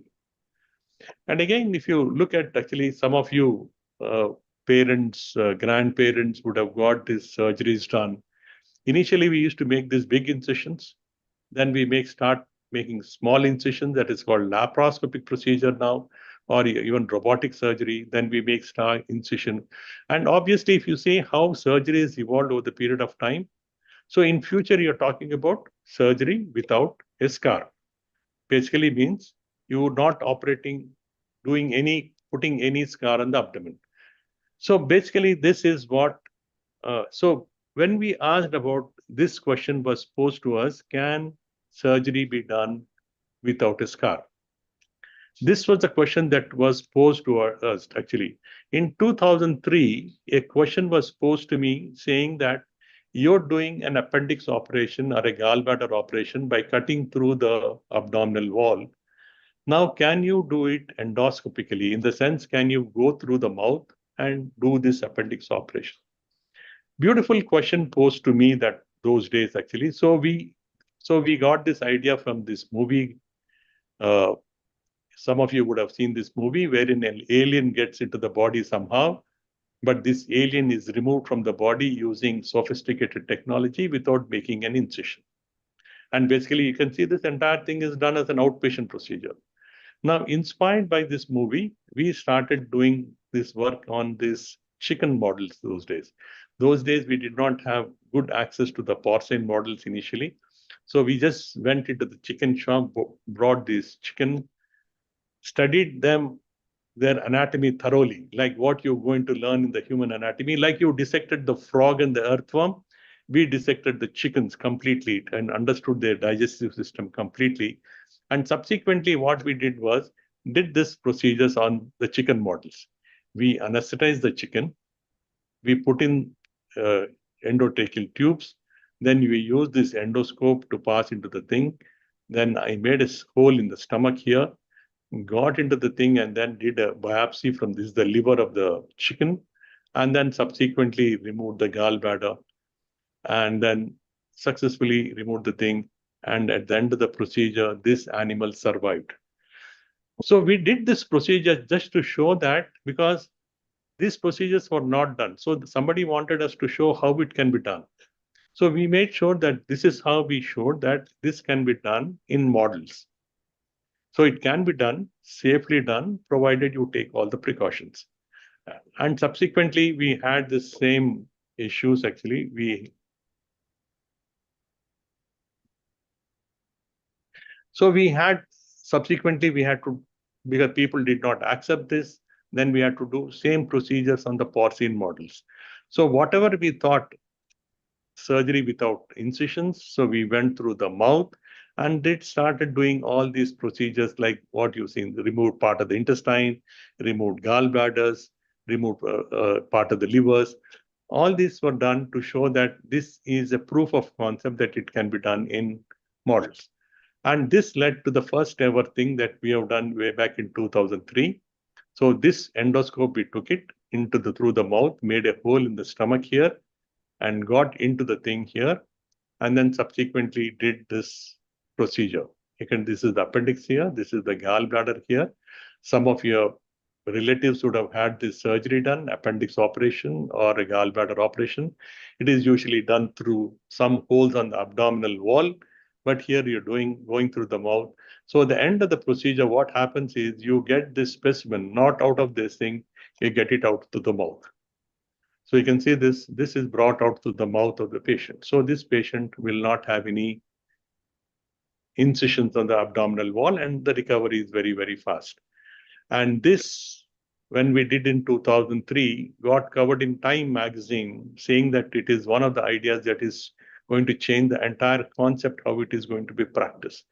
And very truly, in the last 2 to 3 decades, umpteen number of procedures have come, and you will see all these procedures in future as to how, without making big incisions on the abdomen, we can do minimally invasive procedures which are going to be beneficial. In the sense, what happens was, when we make big incisions, the time to recovery is longer. And if you see in India, most of the people, most of the time, there is a single family member who is the breadwinner. And suppose he undergoes surgery, he is off the work for almost about 3 to 4 months. During that time, it's very, very difficult for the family to survive. These minimally invasive surgeries have come in a big way as a boon, so that these people undergoing surgery can get back to their work as soon as possible, so that they can resume work and support their families. Now, this entire concept, we got this was the honeymoon period. So we were very excited about the entire procedure, that we thought we did something very innovative and world acclaimed us for something innovative. But we did not have all those equipment to do this properly. So basically what happened was, then we had to go on to other procedures that we had to do, combine with other specialties, work with other specialties. Then we started combining other specialties together to make sure that endoscopy, laparoscopy to be done together, so that we start working, got these ideas from other people so that we could translate this very effectively. Over the period of time, we also realized that initially we used to operate in white light, in the sunlight. In the operation theaters, we use white light. Even in laparoscopy, robotic surgery, we use white light. But surprisingly, everybody could see well, but we never imagined that you can see better in endolight. You understand again? So we had this concept, whether you enhance this, it can do this. Suppose you enhance these colors, can we look better and can we operate better? So this, I'll show you, just showing you the examples of the thing. This is what is white light surgery. This is yellow enhancement surgery. So just because we had this idea, whether colors can be enhanced to make surgery different. So this was translated, and we are able to see that actually, you understand, white light now has completely changed. Now you're using yellow light in period to make dissections very clean, faster, less blood loss. And we also use some dyes to make sure that the surgeries become safer. All these technologies are available in your medical college. In the days to come, you'll see all these practicing by those senior surgeons, physicians sitting there, and they'll show you how this can come. And I'm sure in the days to come, another 5 years, by the time you come into clinical practice, there could be something more phenomenal than this, which is going to happen in clinical practice. So what happened was, so we were trying to look at these different colors to use during surgery. We use white light, blue light, yellow light. And now from our department, actually, we are coming out with this project called as Octopus. So this project Octopus is the project wherein the system that I'm going to operate changes color automatically depending on where I am operating. It gives the sheer contrast. You understand what an octopus keeps changing colors. So this is the project called Octopus that is going to come from our own department. It is just on a curiosity as to why colors cannot be changed automatically. And the engineers told us, yes, it can be done. And then they are helping us doing this project. So basically, you should not be satisfied with what is available in current day clinical practice. You should pose a question as to how to do it better, what can be done better. And that is where you stand apart from the rest of your surgical colleagues. And again, this was a prehistoric movie that was done, how crudely surgery was done. This was how surgery was practiced. Some of your parents will know anesthesia through the spine, and then we have these crude different machines. But as in today, we have very sophisticated, intelligent machines, staplers, which can get attached together. And also we were very curious, actually, whenever we have this biopsy, it takes quite long time for the biopsy to come. Some of you may know that thing, actually, if you're taking a biopsy, it takes longer time. But here we have this thing called a confocal microscope. Like what you have microscope, it is an advanced microscopy system that you've seen. And this gives us instant stained histopathology. In the sense, you understand, in the theater, I want to know whether it is cancer, not cancer. I take this tissue from the thing, put it on that microscope, it's called confocal microscope, and it gives me an on-table diagnosis. Phenomenal. It is saving a lot of time for me, and then it is saving a lot of theater time for me. And now we got this news in the days to come, or you must have heard about this thing called staplers, which are going to stitch two sides of intestine together. Now we're going to get this thing called online on-site cytology, so that where you're transecting, whether it is free from disease or not. This is another project that is going to come from our own institute. This is basically because whenever we're operating, actually, sometimes we feel that we are leaving behind some disease, which comes to know only after we get the histopathology or the biopsy of the specimen. So here, when we're doing this, we avoid all those things to make sure that we get good, complete resection of these cancer margins. Now, for you people, actually, there are different types of models. Actually, from conventional models, actually, you have gone to virtual dissections now. I think you all have these cadaver dissections. But again, virtual anatomy dissections have become very, very popular. Like this, what happens is these are things, virtual things are a step towards what you're going to do in future. Now, this is how a 3D reconstruction of a liver is done. As in today, if I have to operate on a liver, I require a Google map. You understand? I require a map, something like a Google map, so that I can operate. I can see what is there in the liver even before I start operating. So now technologies like this are available. So this is the software that is available in my place right now. This is the opened up abdomen. This is the liver here. Now I have this software. I can look into the thing where the blood vessels are inside the liver here. This is a phenomenal technology. You can see this image is being superimposed on the thing, so that even before I start my surgery, I know where the blood vessels are and how to go about this. This is again curiosity to know that we have been operating without all these aids before. We had some complications, but now we are improving on this technology. So now we have technique like this. Now this is the abdomen that I want to operate on. Now the image, the CT scan or the MRI scan, whatever scans that we do, we superimpose this on the patient like this before now. Now you know that even if before I can put my knife on the abdomen, I know where the disease is. So I know where to put the incision, or I know where I can put the ports during laparoscopy to make sure that the surgery becomes faster. Things are like this are quite common now in most of the centers. I'm sure your center also has these virtual reconstruction images, which shows us how these images can be there in the theater and how we can help. These are the things that we help making my own students who are learning surgical gastroenterology have access to these reconstructed models. And we make silicon models like this to teach them how surgery can be performed, what are all the main vessels to be avoided, and how to go about during surgery. So this is how the entire field of surgery is developing. The end result is this navigation surgery that I have in my theater. In the sense, it looks like a science fiction theater, but it is true. We have these sensors within the operation time, and I have all the images, the CT, MRI scans that are integrated into the thing. I incorporate this, and this is my theater that looks like. So I have a Google map like this, superimposed as I'm doing my surgery here. So this tells me from point A to point B, how much time it will take for me to go, which is the safest route to go through, how I can avoid major vessels in this, and how I can remove the complete tumor without leaving behind any tumor. Phenomenal change that has happened in surgery compared to what we used to do here. Initially, suppose I don't have this image here, I just have this image. I'll put up these films in my theater and then go about operating on this. But here you can see this, I can see everything very clearly inside. This is my knife here, and I can safely go through the planes which I want to.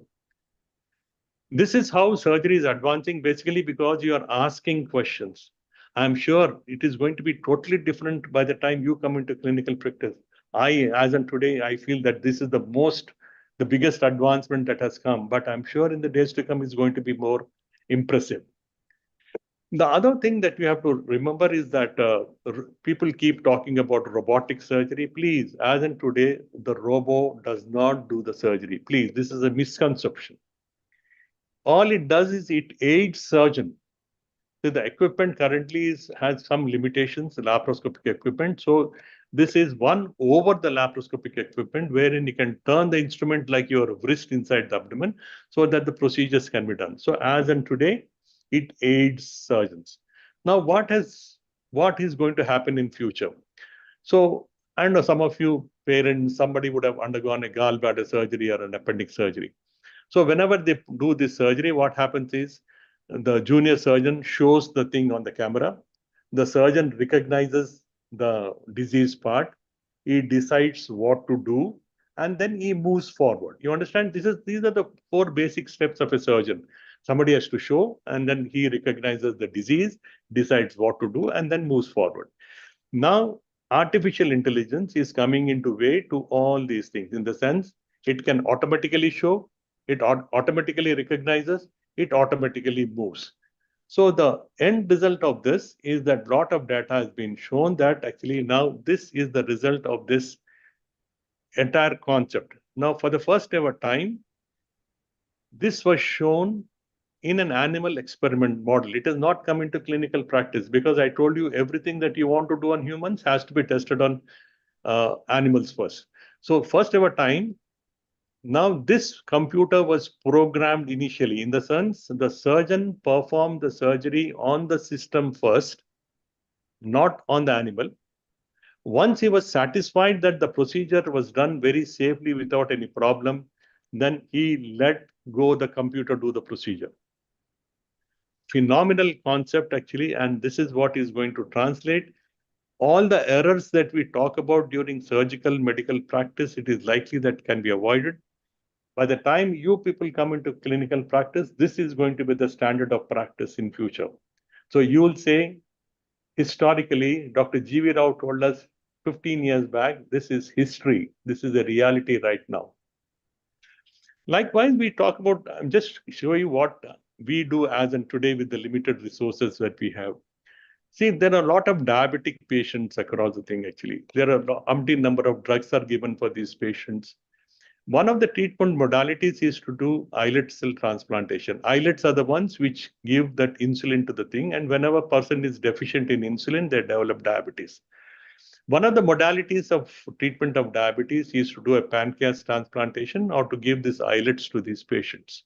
So we get these islets from the cadaver pancreas and then infuse it into the liver so that these patients can be treated for diabetes. Out of this curiosity, again, nobody else did. Actually, ours is one of the first centers to start this islet cell transplantation in this part of the, and this took us 10 years by the time we could isolate islet cells from the cadaver, purify them to human use. But when we wanted to do this, actually, this is something like what happens was any of the patient who undergoes a transplant, he requires immunosuppression. In the sense, some immunosuppressive drugs have to be given.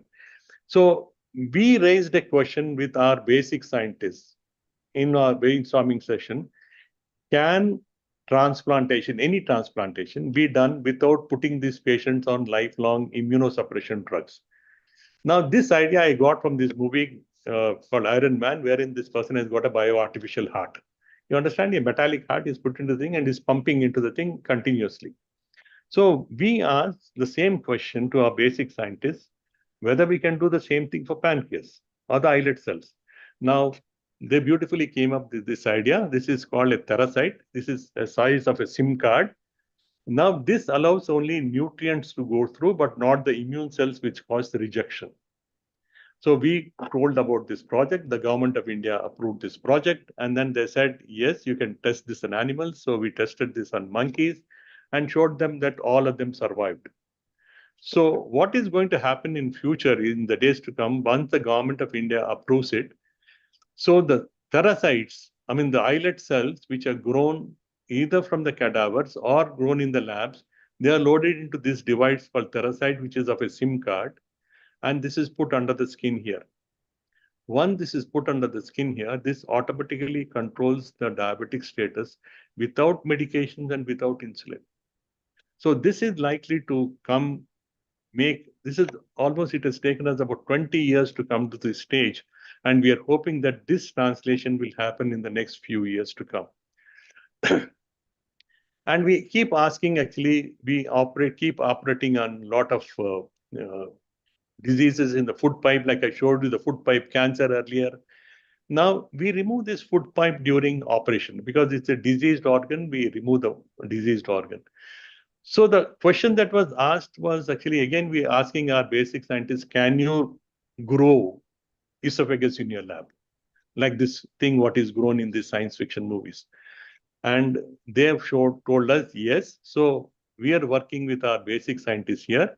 We are working on these rabbits here. So what we have done is actually, this is the food pipe of the rabbit here.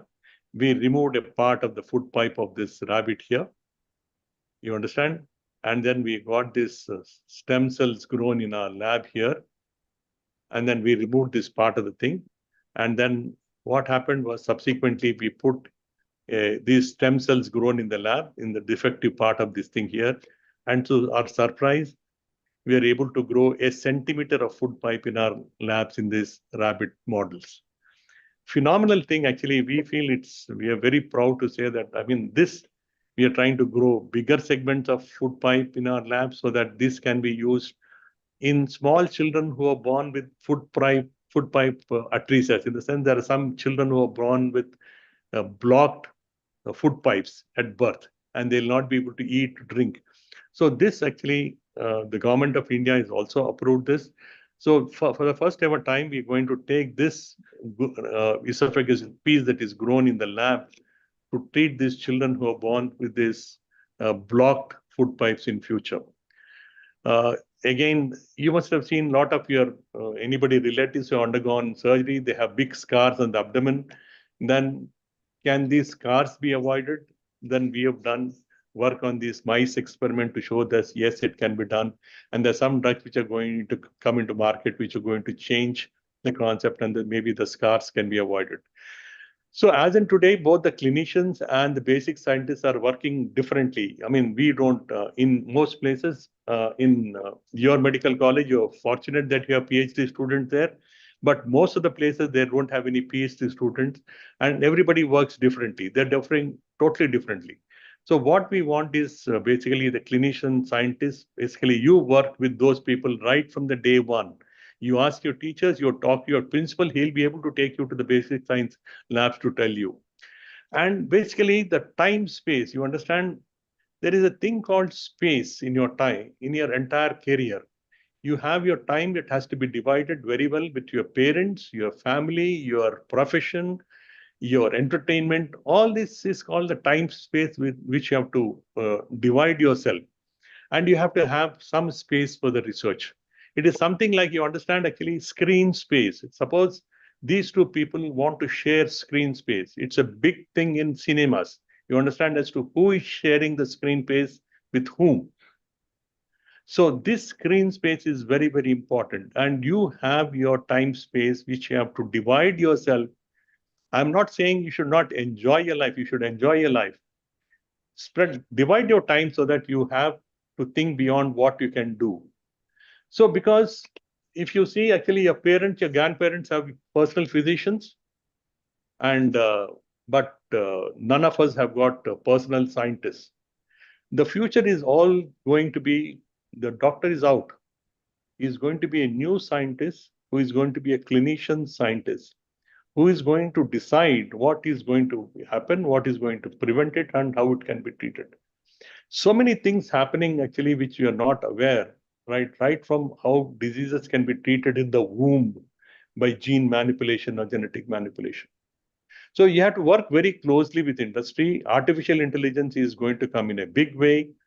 And it is not that actually, as in today, I cannot say that I am the best surgeon here because I stand to comparison with any of the surgical colleagues anywhere in the globe. Now, this is the program that helps me comparing myself with anybody across the thing. I have to compare myself with my junior, my senior, my peer across the globe. And this is going to give my report card. In the days to come, patient who comes to your clinic will ask for your report card. He'll ask you definitely, how many procedures have you done? And what is your success rate? This is the report card that you're going to have in future. Every single patient, it has already started into clinical practice.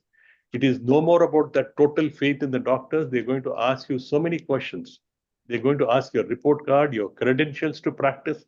This is how we practice today. So I have this CSATs program in my department, which compares myself with my juniors, myself with my peers across the globe, so that I have a report card.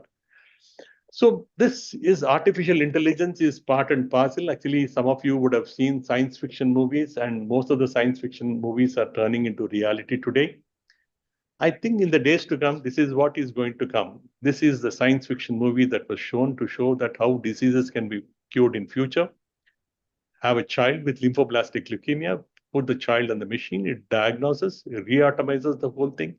Maybe it is going to cure, and then the child is going to come out of this beautiful science fiction device, completely clearing the disease.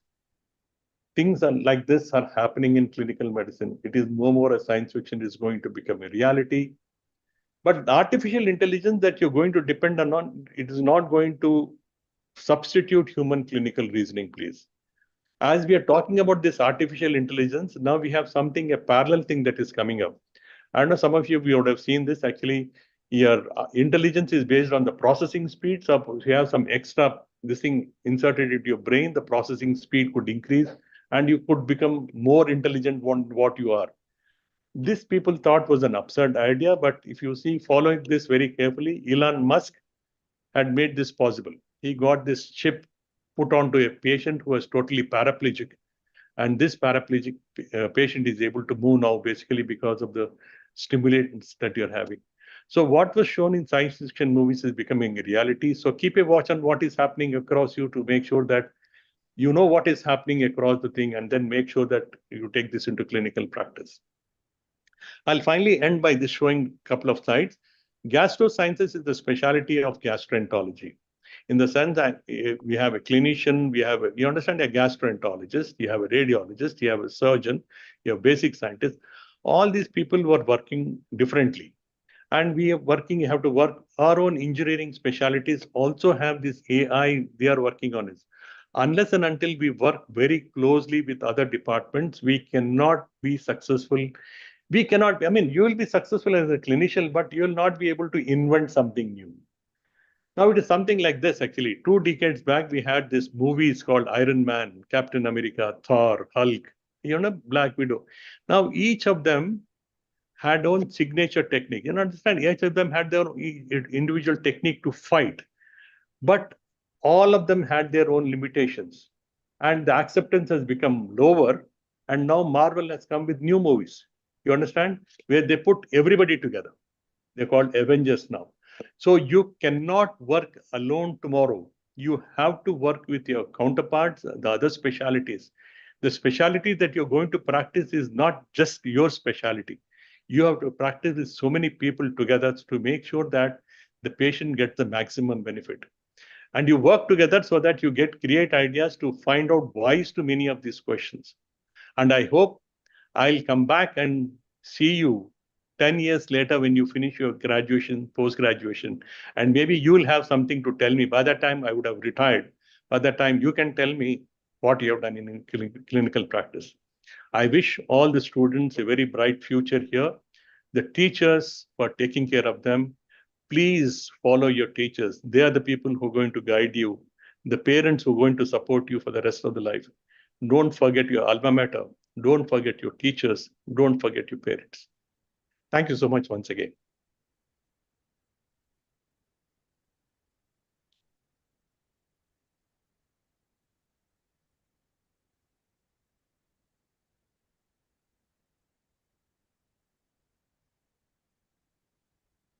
Now I request our beloved principal sir to give away the virtual certificates to guests.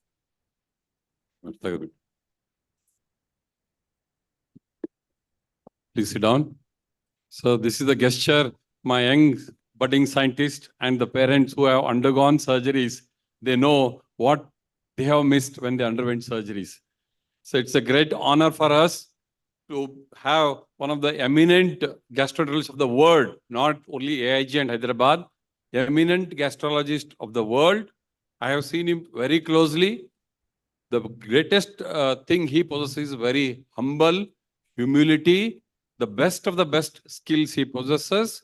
And the most important, they are one step ahead with the science. They want to give it back to societies. They have reached the zenith of clinical practice, but they have opened a big mind to young scientists in the AIG, and they are the pioneers. I'm sure they are the pioneers. I'm very much sure, and all of us will pray, Dr. Nageshwar Reddy will have a Bharat Ratna and Nobel Prize, to be followed by Dr. G.V. Rao to have the same things. Sir, our prayers by the pious founding fathers of this institution has never failed in last 40 years I have seen in this institution, sir. I am sure I'll see you once in Sweden, both Dr. Nageshwar Reddy and G.V. Rao. This is a small honor, virtual honor. And as you promised us, by the time they come into 2030, you are the convocation guest for them, sir. Thank you so much. Thank you, sir. Thank you.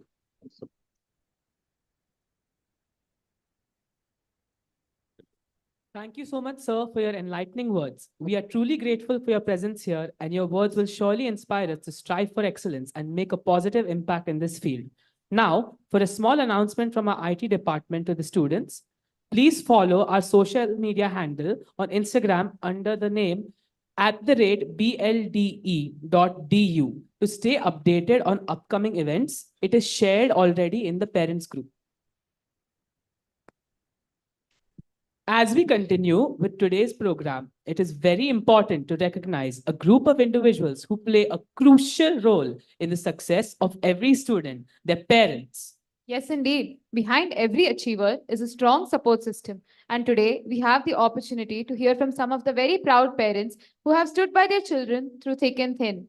We would now like to invite Mr. Santosh Gadia from Pune to kindly come forward and share their thoughts and feedbacks with us, and Mrs. Rutuka Bedekar from Mumbai.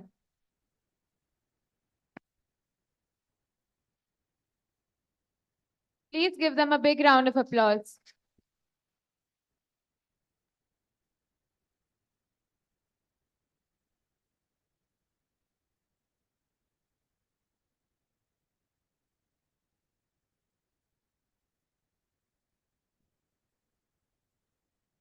आगतम स्वागतम सुस्वागतम। यहाँ पे पधारे हुए सभी महानुभावों का और आदरणीय डायस का मैं संतोष गादिया सभी पेरेंट्स की ओर से हार्दिक हार्दिक स्वागत करता हूँ। हम सब पेरेंट्स यहाँ पे इकट्ठा हुए हैं अपने बच्चों की और हमारे सपनों की नई जर्नी को स्टार्ट करने के लिए। आज ये हमारा पहला कदम है और इस कदम पे मैं बस इतना कहना चाहता हूँ, जिंदगी की असली उड़ान अभी बाकी है, जिंदगी के कई इंतहा अभी बाकी है। अभी तो नापी है मुट्ठी भर जमीन हमने, अभी तो सारा आसमान बाकी है, अभी तो सारा आसमान बाकी है। जो अभी लास्ट हम पेरेंट्स लोगों की 3 महीने की जर्नी है, जहाँ पे हमने बहुत सारे कॉलेजेस को विजिट दिया है, बहुत सारे राउंड्स हमने किए हैं, वो सब करके आज का सार यहाँ पे आया है। हमने BLD फैमिली में आज एडमिशन लिया है। ये हमारे लिए बहुत प्राउड की बात है। 2 मिनट में हर एक पेरेंट का यही रहेगा शायद से। कभी डायस में बोला नहीं हूँ, फिर भी बात कर रहा हूँ। लास्ट 3 महीने में हमने अलग अलग कॉलेज को विजिट किया। मैंने पर्सनली 5-6 यूनिवर्सिटीज को देखा है। मैं जैन फैमिली से बिलोंग करता हूँ। हमारी जैन माइनॉरिटी का सुमनदीप कॉलेज भी मैंने विजिट किया है। महाराष्ट्र से हूँ, महाराष्ट्र से बहुत से कॉलेज देखे हैं। लेकिन आज बहुत प्राउड से कहता हूँ, मैंने जो यूनिवर्सिटी सिलेक्ट की है वो दी बेस्ट है। उसमें मैं फूड से लेके, कैंपस से लेके, जो स्टाफ है, पर्सनली मैं 3-4 बार यहाँ पे विजिट कर चुका हूँ यूनिवर्सिटी देखने के लिए, एडमिशन के लिए, प्रोसेस के लिए। और आज तो यहाँ पे जो लोग मुझे मिले, बहुत कम लोगों से मैं मिला हूँ। जैसे हमारे principal dean sir Arvind ji Patil sir, इन्होंने लास्ट टाइम एडमिशन के टाइप पे छोटा सा स्पीच दिया था हमें। फिर डॉक्टर उदय कुमार सर, या फिर संतोष जी राठौड़ सर, या फिर रमेश जी सर, जिन जिन लोगों से जो मेस का देखते हैं, जिन जिन लोगों से हम मिले हैं, हम 3 लोग मिलके अभी एक रूम बनाया है। लेकिन हमारा एक्सपीरियंस ऐसा है, कभी भी 10 क्वेश्चन पूछे तो भी सेम सेम इंस्टेंट से उन्होंने आंसर दिया है। ऐसे नहीं कि कुछ चिल्ला के आंसर दिया है या एक बार दिया है तो वापस वही पूछ रहे हैं। जो भी ये एक्सपीरियंस था, ये सबसे बेस्ट एक्सपीरियंस था हमारा। और जो मुझे और एक बात कहनी थी, अभी यहाँ पे हम आए हैं, एमबीबीएस का सपना लेके आए हैं सब पेरेंट्स। एमबीबीएस के लिए अपने बच्चे ने सोचा है तो अपना बच्चा कुछ खास है, ये सब बच्चे नहीं कर पाते या सब पेरेंट्स भी नहीं कर पाते। हमने ये सिलेक्ट किया है और हमने बच्चे ने हमारा ये सपना पूरा करने की अभी कोशिश कर रहा है। तो इसमें हमारा 100% में 35% अपना रोल है, 35% बच्चे का रोल है और 35% अपने यूनिवर्सिटी का रोल है। तो यूनिवर्सिटी के बारे में बोलते वक्त हमने अभी जो भी मेंबर्स यहाँ पे आके डायस और सर लोग जो भी बोले, इंट्रोडक्शन दिया, सबसे बड़ी चीज मैंने जो मार्क करी, उन्होंने एक बात बोली, हमारी बीएलडी फैमिली। तो फैमिली ये वर्ड हर एक के स्पीच में आया था। उन्होंने ऐसा कम बोले कि यूनिवर्सिटी में आए या हमारे फैमिली में आए। तो एक अलग फैमिली हमने अभी ज्वाइन की है। हमारे कुछ फर्ज भी बनते हैं, बच्चों के भी, पेरेंट्स के भी, उनके और वो है ही हमारे लिए। कुछ दिक्कतें आने ही वाली है अपने सपने पूरे करते वक्त। कुछ हॉस्टल में आएगी, मेस में आएगी, कॉलेज में आएगी। लेकिन मैं 100% मेरा जो 5-6 टाइम का यहाँ पे का जो एक्सपीरियंस है, हमें यूनिवर्सिटी की ओर से कुछ दिक्कत आएगी नहीं। हम नए फैमिली ज्वाइन कर रहे हैं, कुछ सपने पूरे करते वक्त कुछ प्रॉब्लम्स आएंगे, लेकिन हम लोग इनके साथ लेके ये सपने हम पूरे करेंगे। हमारे सपने पूरे करने की ये सीढ़ी है, यूनिवर्सिटी ये सीढ़ी है और ये हमें मदद करने वाली है। तो कुछ प्रॉब्लम्स उनके ओर से आए, कुछ अपने ओर से आएंगे। हमारा सबका, पेरेंट्स, स्टूडेंट और यूनिवर्सिटी, ये सब मिलके हमारा सपना पूरे करने की ओर अग्रसर होंगे। और एक बात कहना चाहता हूँ, मेरा भाई बीडीएस है, डेंटिस्ट है, पुणे में प्रैक्टिस करता है। उसका कहना है 2 बड़े फील्ड से, एक मेडिकल और एक अकाउंटिंग यानी सीए वगैरह होते हैं। तो उसके हिसाब से दोनों में डिफरेंस ये है, मेडिकल फील्ड और अकाउंटिंग फील्ड या सीए, और उसमें बहुत सारे, तो दोनों में भी फेम, मनी दोनों भी है। और दोनों में डिफरेंस उसका कहना ये था कि अकाउंटिंग का जो पार्ट है उसमें एंट्री इजी है, एग्जिट मुश्किल है। और हमारा मेडिकल फील्ड है जिसमें एंट्री मुश्किल है, एग्जिट इजी है। तो एक मुश्किल स्टेप हमने पार किया है, हमारी एंट्री हो गई है। एग्जिट के लिए सिर्फ हमें रेडी रहना है। ये एक मेरे हिसाब से एक पाइप है, यहाँ से हमने डाला है, इनके साथ में रहेंगे तो हमारा बच्चा एमबीबीएस बन के बाहर आने ही वाला है और अपना सपना पूरा होने वाला है। जाते जाते अभी मेडिकल और अकाउंटिंग का बात आया है, तो बच्चों को तो सबने बोला ही है, आपको सब देखना है, एकेडमिक करना है, पेरेंट्स का ध्यान रखना है, टीचर का रखना है। तो मुझे ये कहना है कि जो लर्निंग करनी है वो लर्निंग को एंजॉय करना सीखो। आप एक नए एरा में एंटर कर रहे हो, आप एक जादू के फील्ड में एंटर कर रहे हो, जहाँ पे आप जादू क्या करने हो, लोगों का दर्द दूर करने वाले हो। अभी हम तो इतने बड़े नहीं है कि कैसे क्या होने वाला है, ये आप सीखने वाले हो। तो ये जादू के फील्ड में आप आ रहे हो, तो लर्निंग को जब आप एंजॉय करेंगे तो ज्यादा बेटर आप बन पाएंगे। और दूसरी बात, अकाउंटिंग का पार्ट एक बोल रहा हूं मैं आपको सबको, ये भी ध्यान में रखो कि आज 20 से 21 लाख रुपया पर साल हमारा सब पेरेंट्स खर्चा करने वाले हैं आपके ऊपर। ये हमारी जिम्मेदारी हम कर रहे हैं, हम बखूबी निभाएंगे उसको। लेकिन वो करते वक्त एक ध्यान में रखो, साल में 20 लाख, तो हर महीने में 1,75,000 खर्च होने वाला है, हर दिन में 6,000 रुपया खर्चा होने वाला है, हर घंटे को 250 रुपया खर्चा होने वाला है, हर मिनट को 5 रुपया खर्चा होने वाला है। यानी आपके हर मिनट की वैल्यू आज 5 रुपीज है। यानी ये अकाउंटिंग पार्ट होगा जो हमें करना ही है, और वो इजी भी नहीं है, लेकिन हम करने ही वाले हैं। अभी आपके हर 5 मिनट की वैल्यू, अगर हर मिनट की वैल्यू 5 रुपीज है, आप एंजॉय करते करते अगर आप सीखेंगे तो हमारे वो हर मिनट का हर पैसा वर्थ होगा, ऐसे मुझे लगता है। और ये सब जो फैकल्टी हमने देखी है, सर हैट्स ऑफ है आपको। जितने नाम मैंने लिए वो उनसे मैं मिला हूँ, Arvind Patil sir, Uday Kumar sir, Santosh ji Rathore sir. अभी बहुत सारे लोगों को मिलना है, 5.5 साल में ये मिलना जुलना चालू ही रहेगा, लेकिन हैट्स ऑफ है आप सभी के वर्क को। और ऑन बिहाफ ऑफ पेरेंट मैं इतना गवाही देता हूँ, हमने बहुत अच्छा इंस्टीट्यूट सिलेक्ट किया है।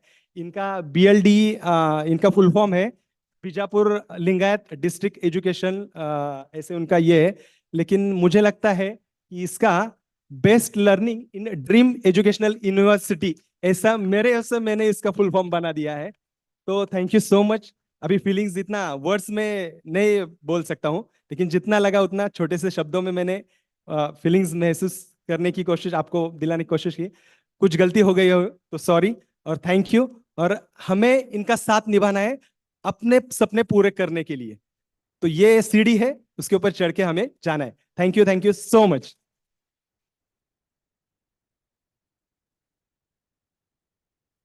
Now I call upon Mrs. Ruta Vedekar from Mumbai.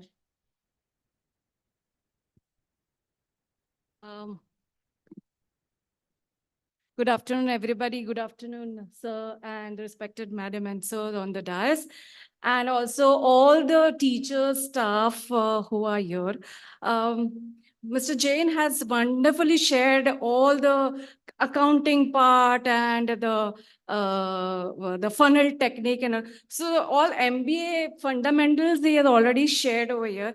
What I want to share here is two experience which made us believe and trust that this university is best for our daughter.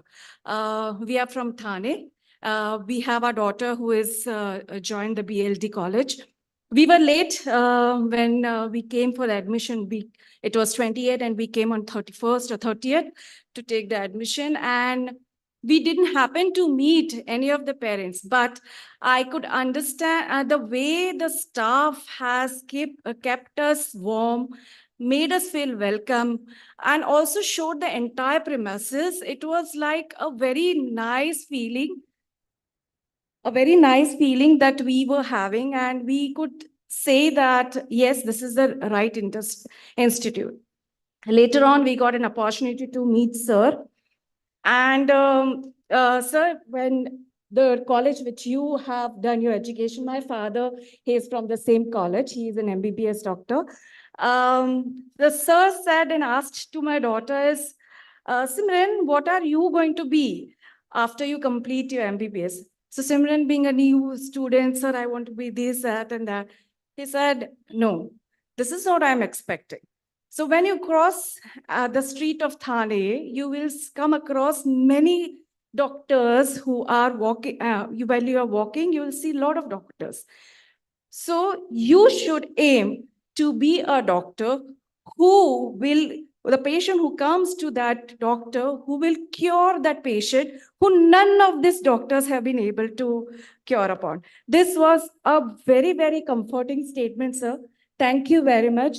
This shows also the kind of education system we are going to have. And it was very, very impressive for us also to understand the kind of education values that the college is going to give it to us.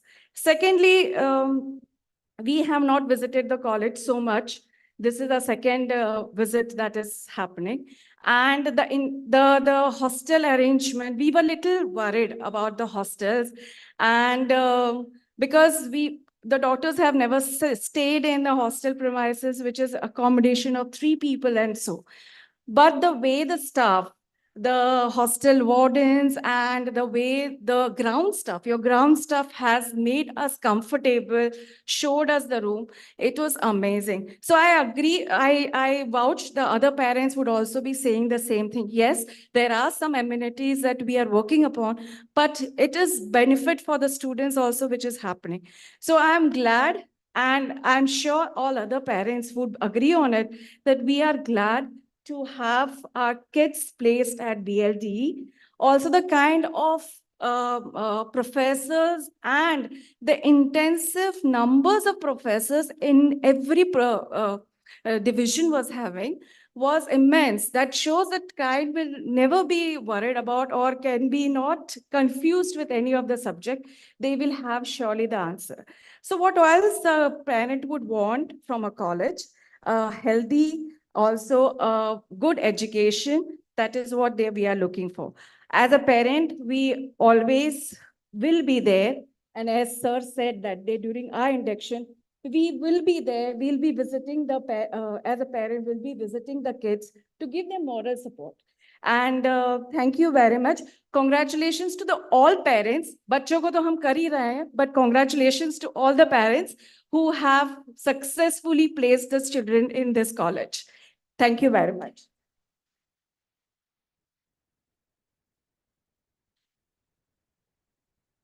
Thank you, sir and ma'am, for your heartfelt words.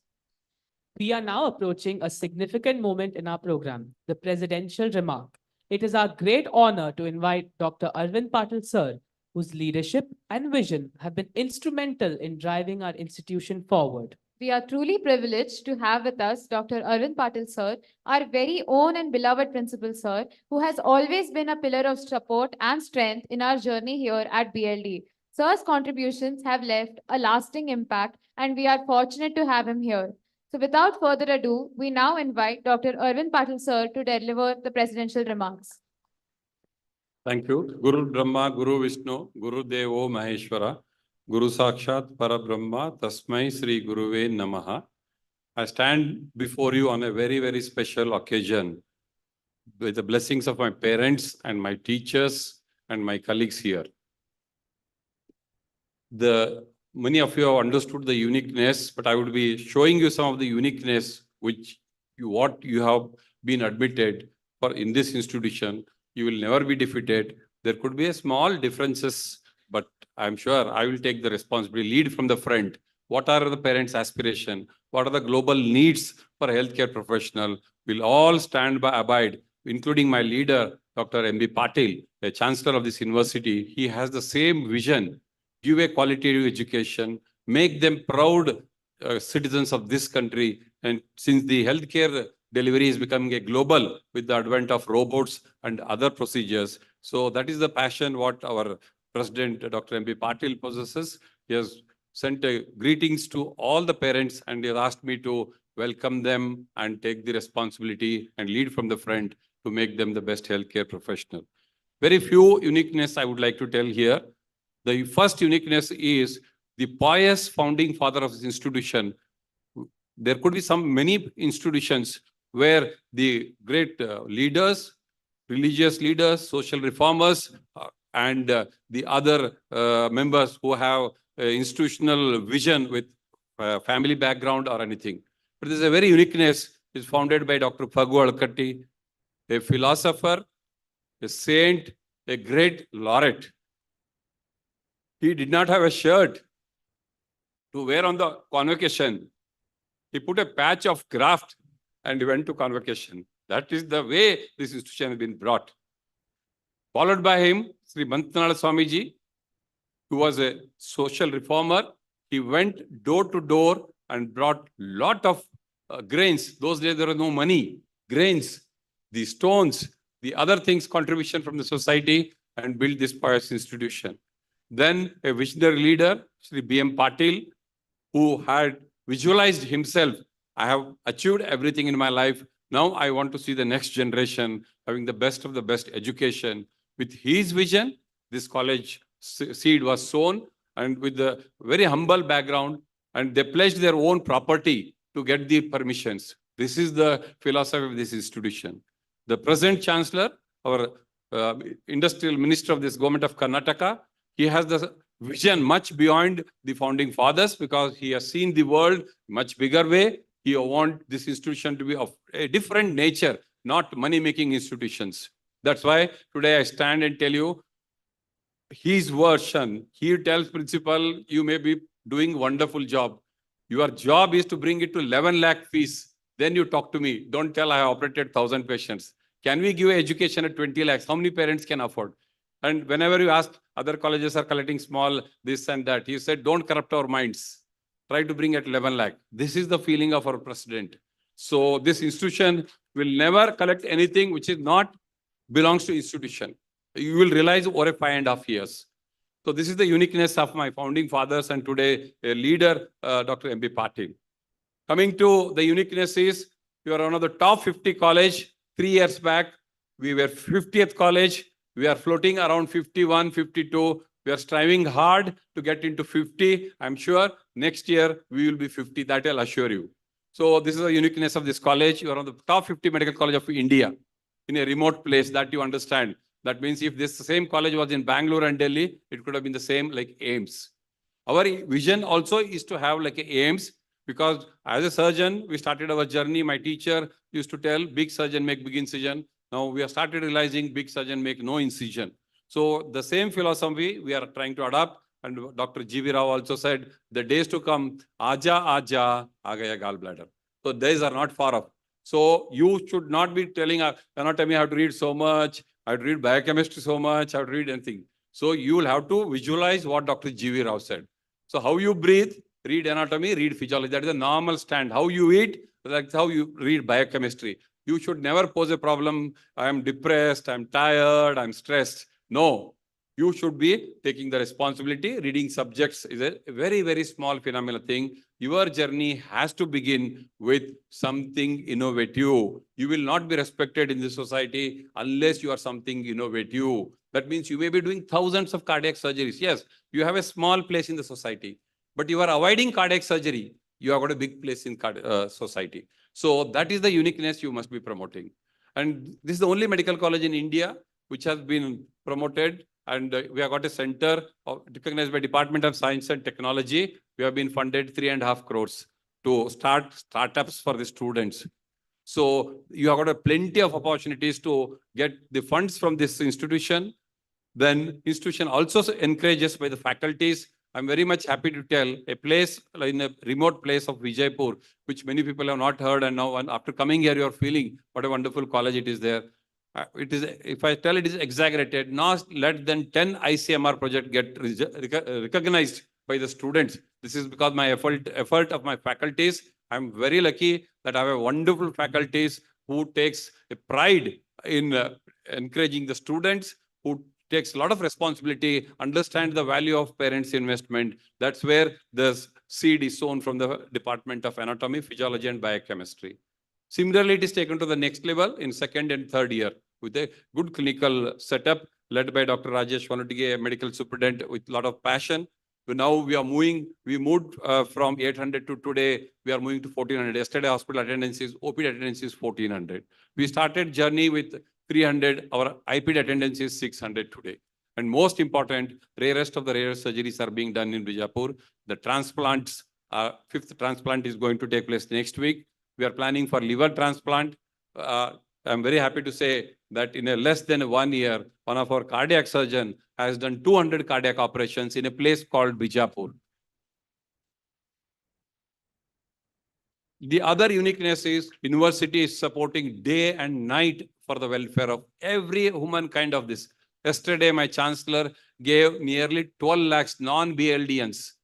If you see the picture, every medical student, even government college fees who cannot afford, he's telling no, everybody should get, who have got a seat, should get. And this year he has given 20. If you want, I will share in the group whom all he has given 20. His personal help, not the institutional help. That you understand. It is his money. He is so much passion to do that. This is one of the unique feature of our Chancellor, Dr. M.B. Patil.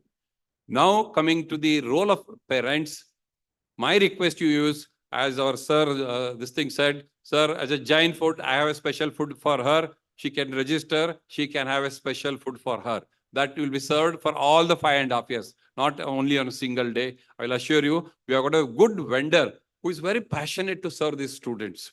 Very passionate to serve the students. Those who have come for admissions, you have seen today also, you will see his food. So that is the way the living conditions which we want to improve. I'm very sorry that we are sharing 3 rooms.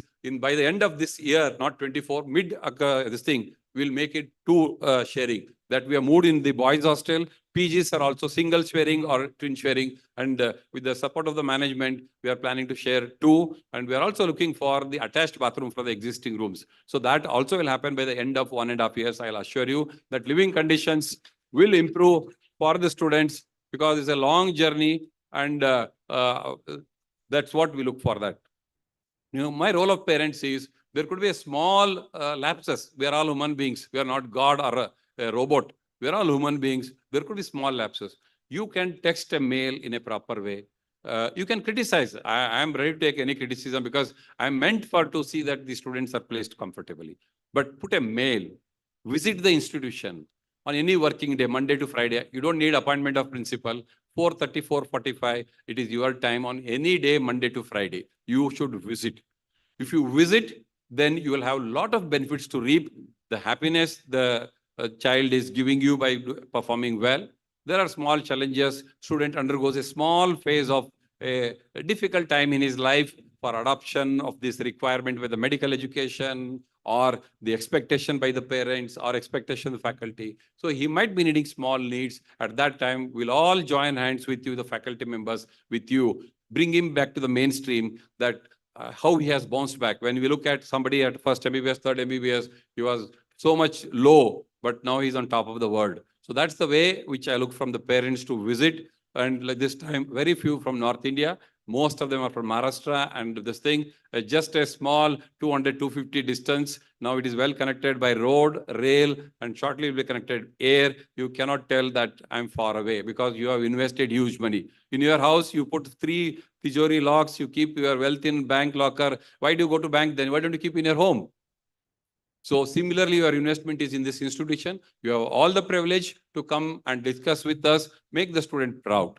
Now coming to students, my request to students, you in the next generation of doctor, as Dr. Rao said, you cannot be another doctor in the street. You have to visualize yourself. Get adopted to the need-based.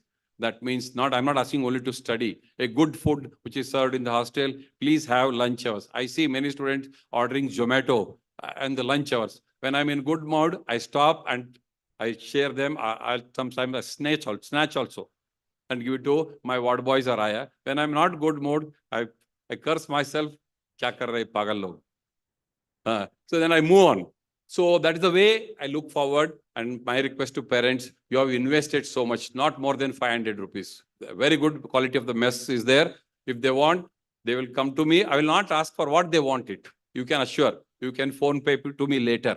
That is my request to you. Do not give pocket money more than 500. You may be having wealth. Keep it for another child you are possessing.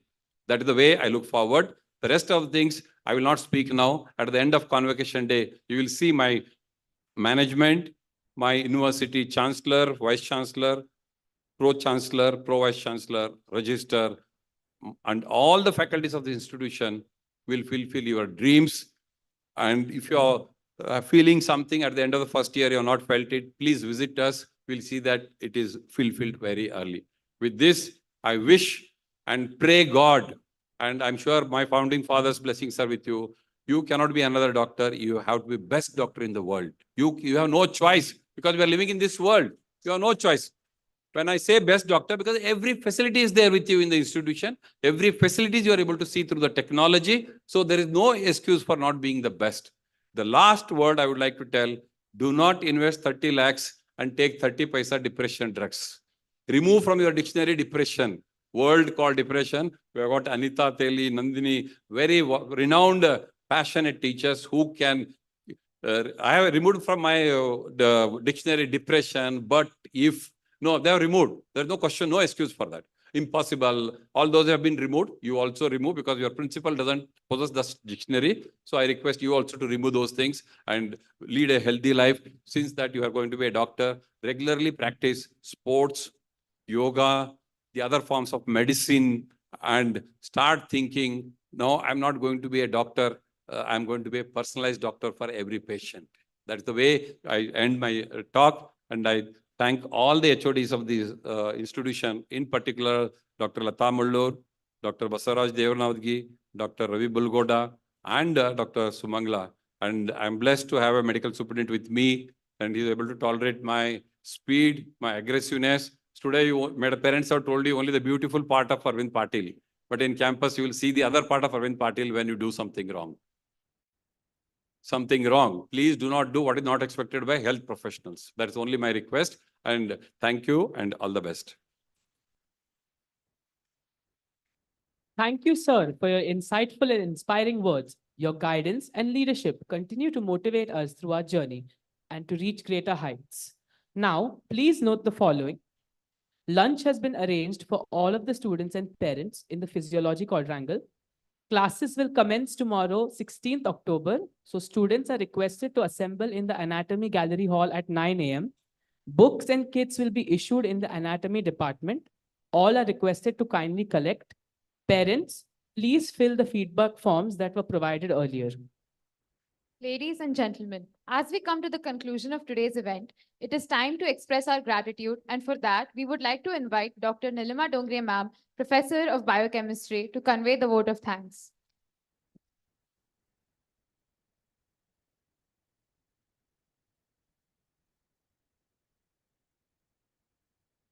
Respected dignitaries on the dais of the dais, good afternoon.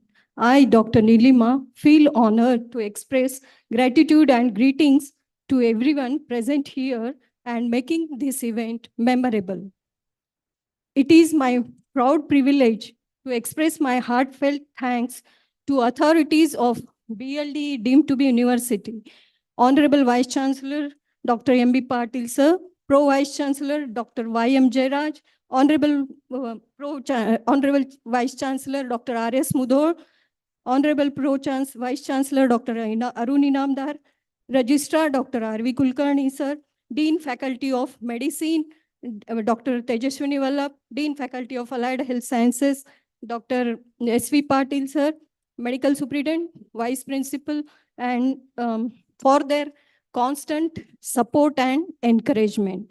With high regards, on behalf of BLD deemed to be university, I express my heartfelt gratitude to Dr. G.V. Rao, Director AIG Hospitals, Hyderabad, for accepting our invitation as chief guest and gracing Suswagatham function for the new entrants in spite of his busy schedule and being here with us today.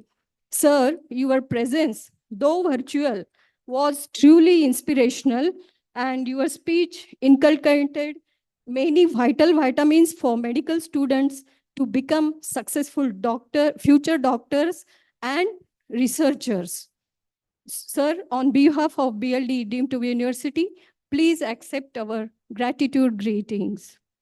I feel privileged to express my gratitude to Dr. Arvind Patil, Principal and President of today's function. Sir, your guidance and support have always been a great source of energy to orchestrate the events, and we ever grateful for the same. Please accept our greetings, sir. I feel privileged to thank the guests of honor, Dr. Rajesh Honodgi, sir, Medical Superintendent, and Dr. Sumangla Patil, Vice Principal, Paraclinical Department. On behalf of the organizers, please accept our gratitude greetings, sir and ma'am. Dear parents, thank you for trusting us and admitting your child to our institute. We promise your child will be safe and secure, and he or she will make the fame shine high and come out with flying colors. Dear parents, on behalf of BLD deemed to be university family, accept our gratitude greetings.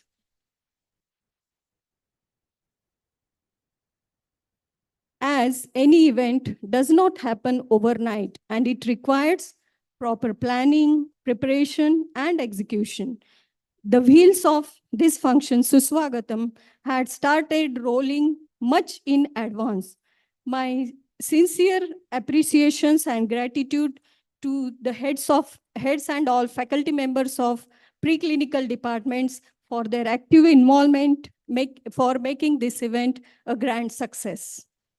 My heartfelt thanks to all the invitees, guests, and heads of the departments and faculty members of other departments who are all present here. I also express my special thanks to IT team for their support and technical assistance in every aspect of Suswagatham. It would be wrong on my side if I won't express special gratitude greetings to the new entrants of BLDE family.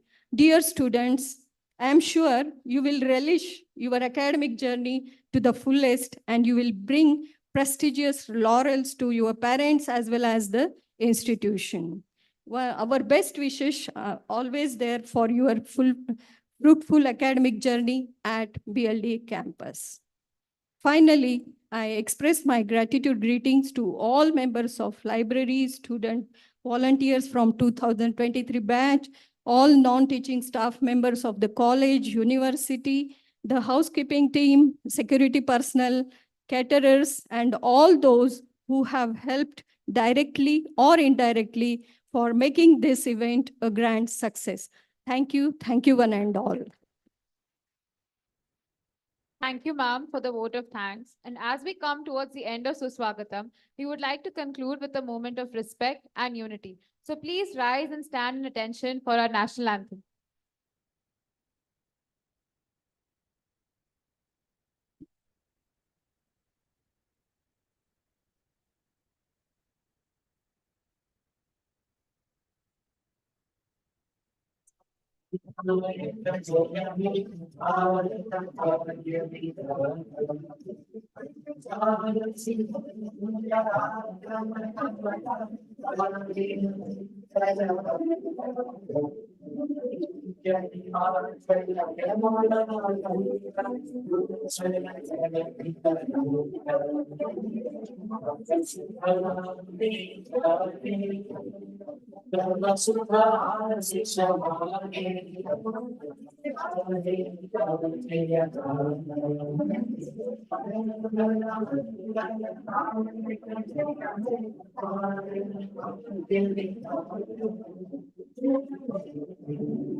Thank you. Please be seated. And with that, we officially conclude today's event and a small announcement. Train, a symbol of well-being, into the new venture, and as lunch has been arranged for students and parents in the open physiology quadrangle, any inconvenience faced, kindly excuse and cooperate. Classes will commence tomorrow from 16th October. Students are requested to assemble in the Anatomy Gallery Hall at 9 a.m. Books and kits will be issued in the Anatomy department. All are requested to kindly collect. Thank you everyone for your participation and we look forward to seeing you at future gatherings. Have a wonderful day ahead.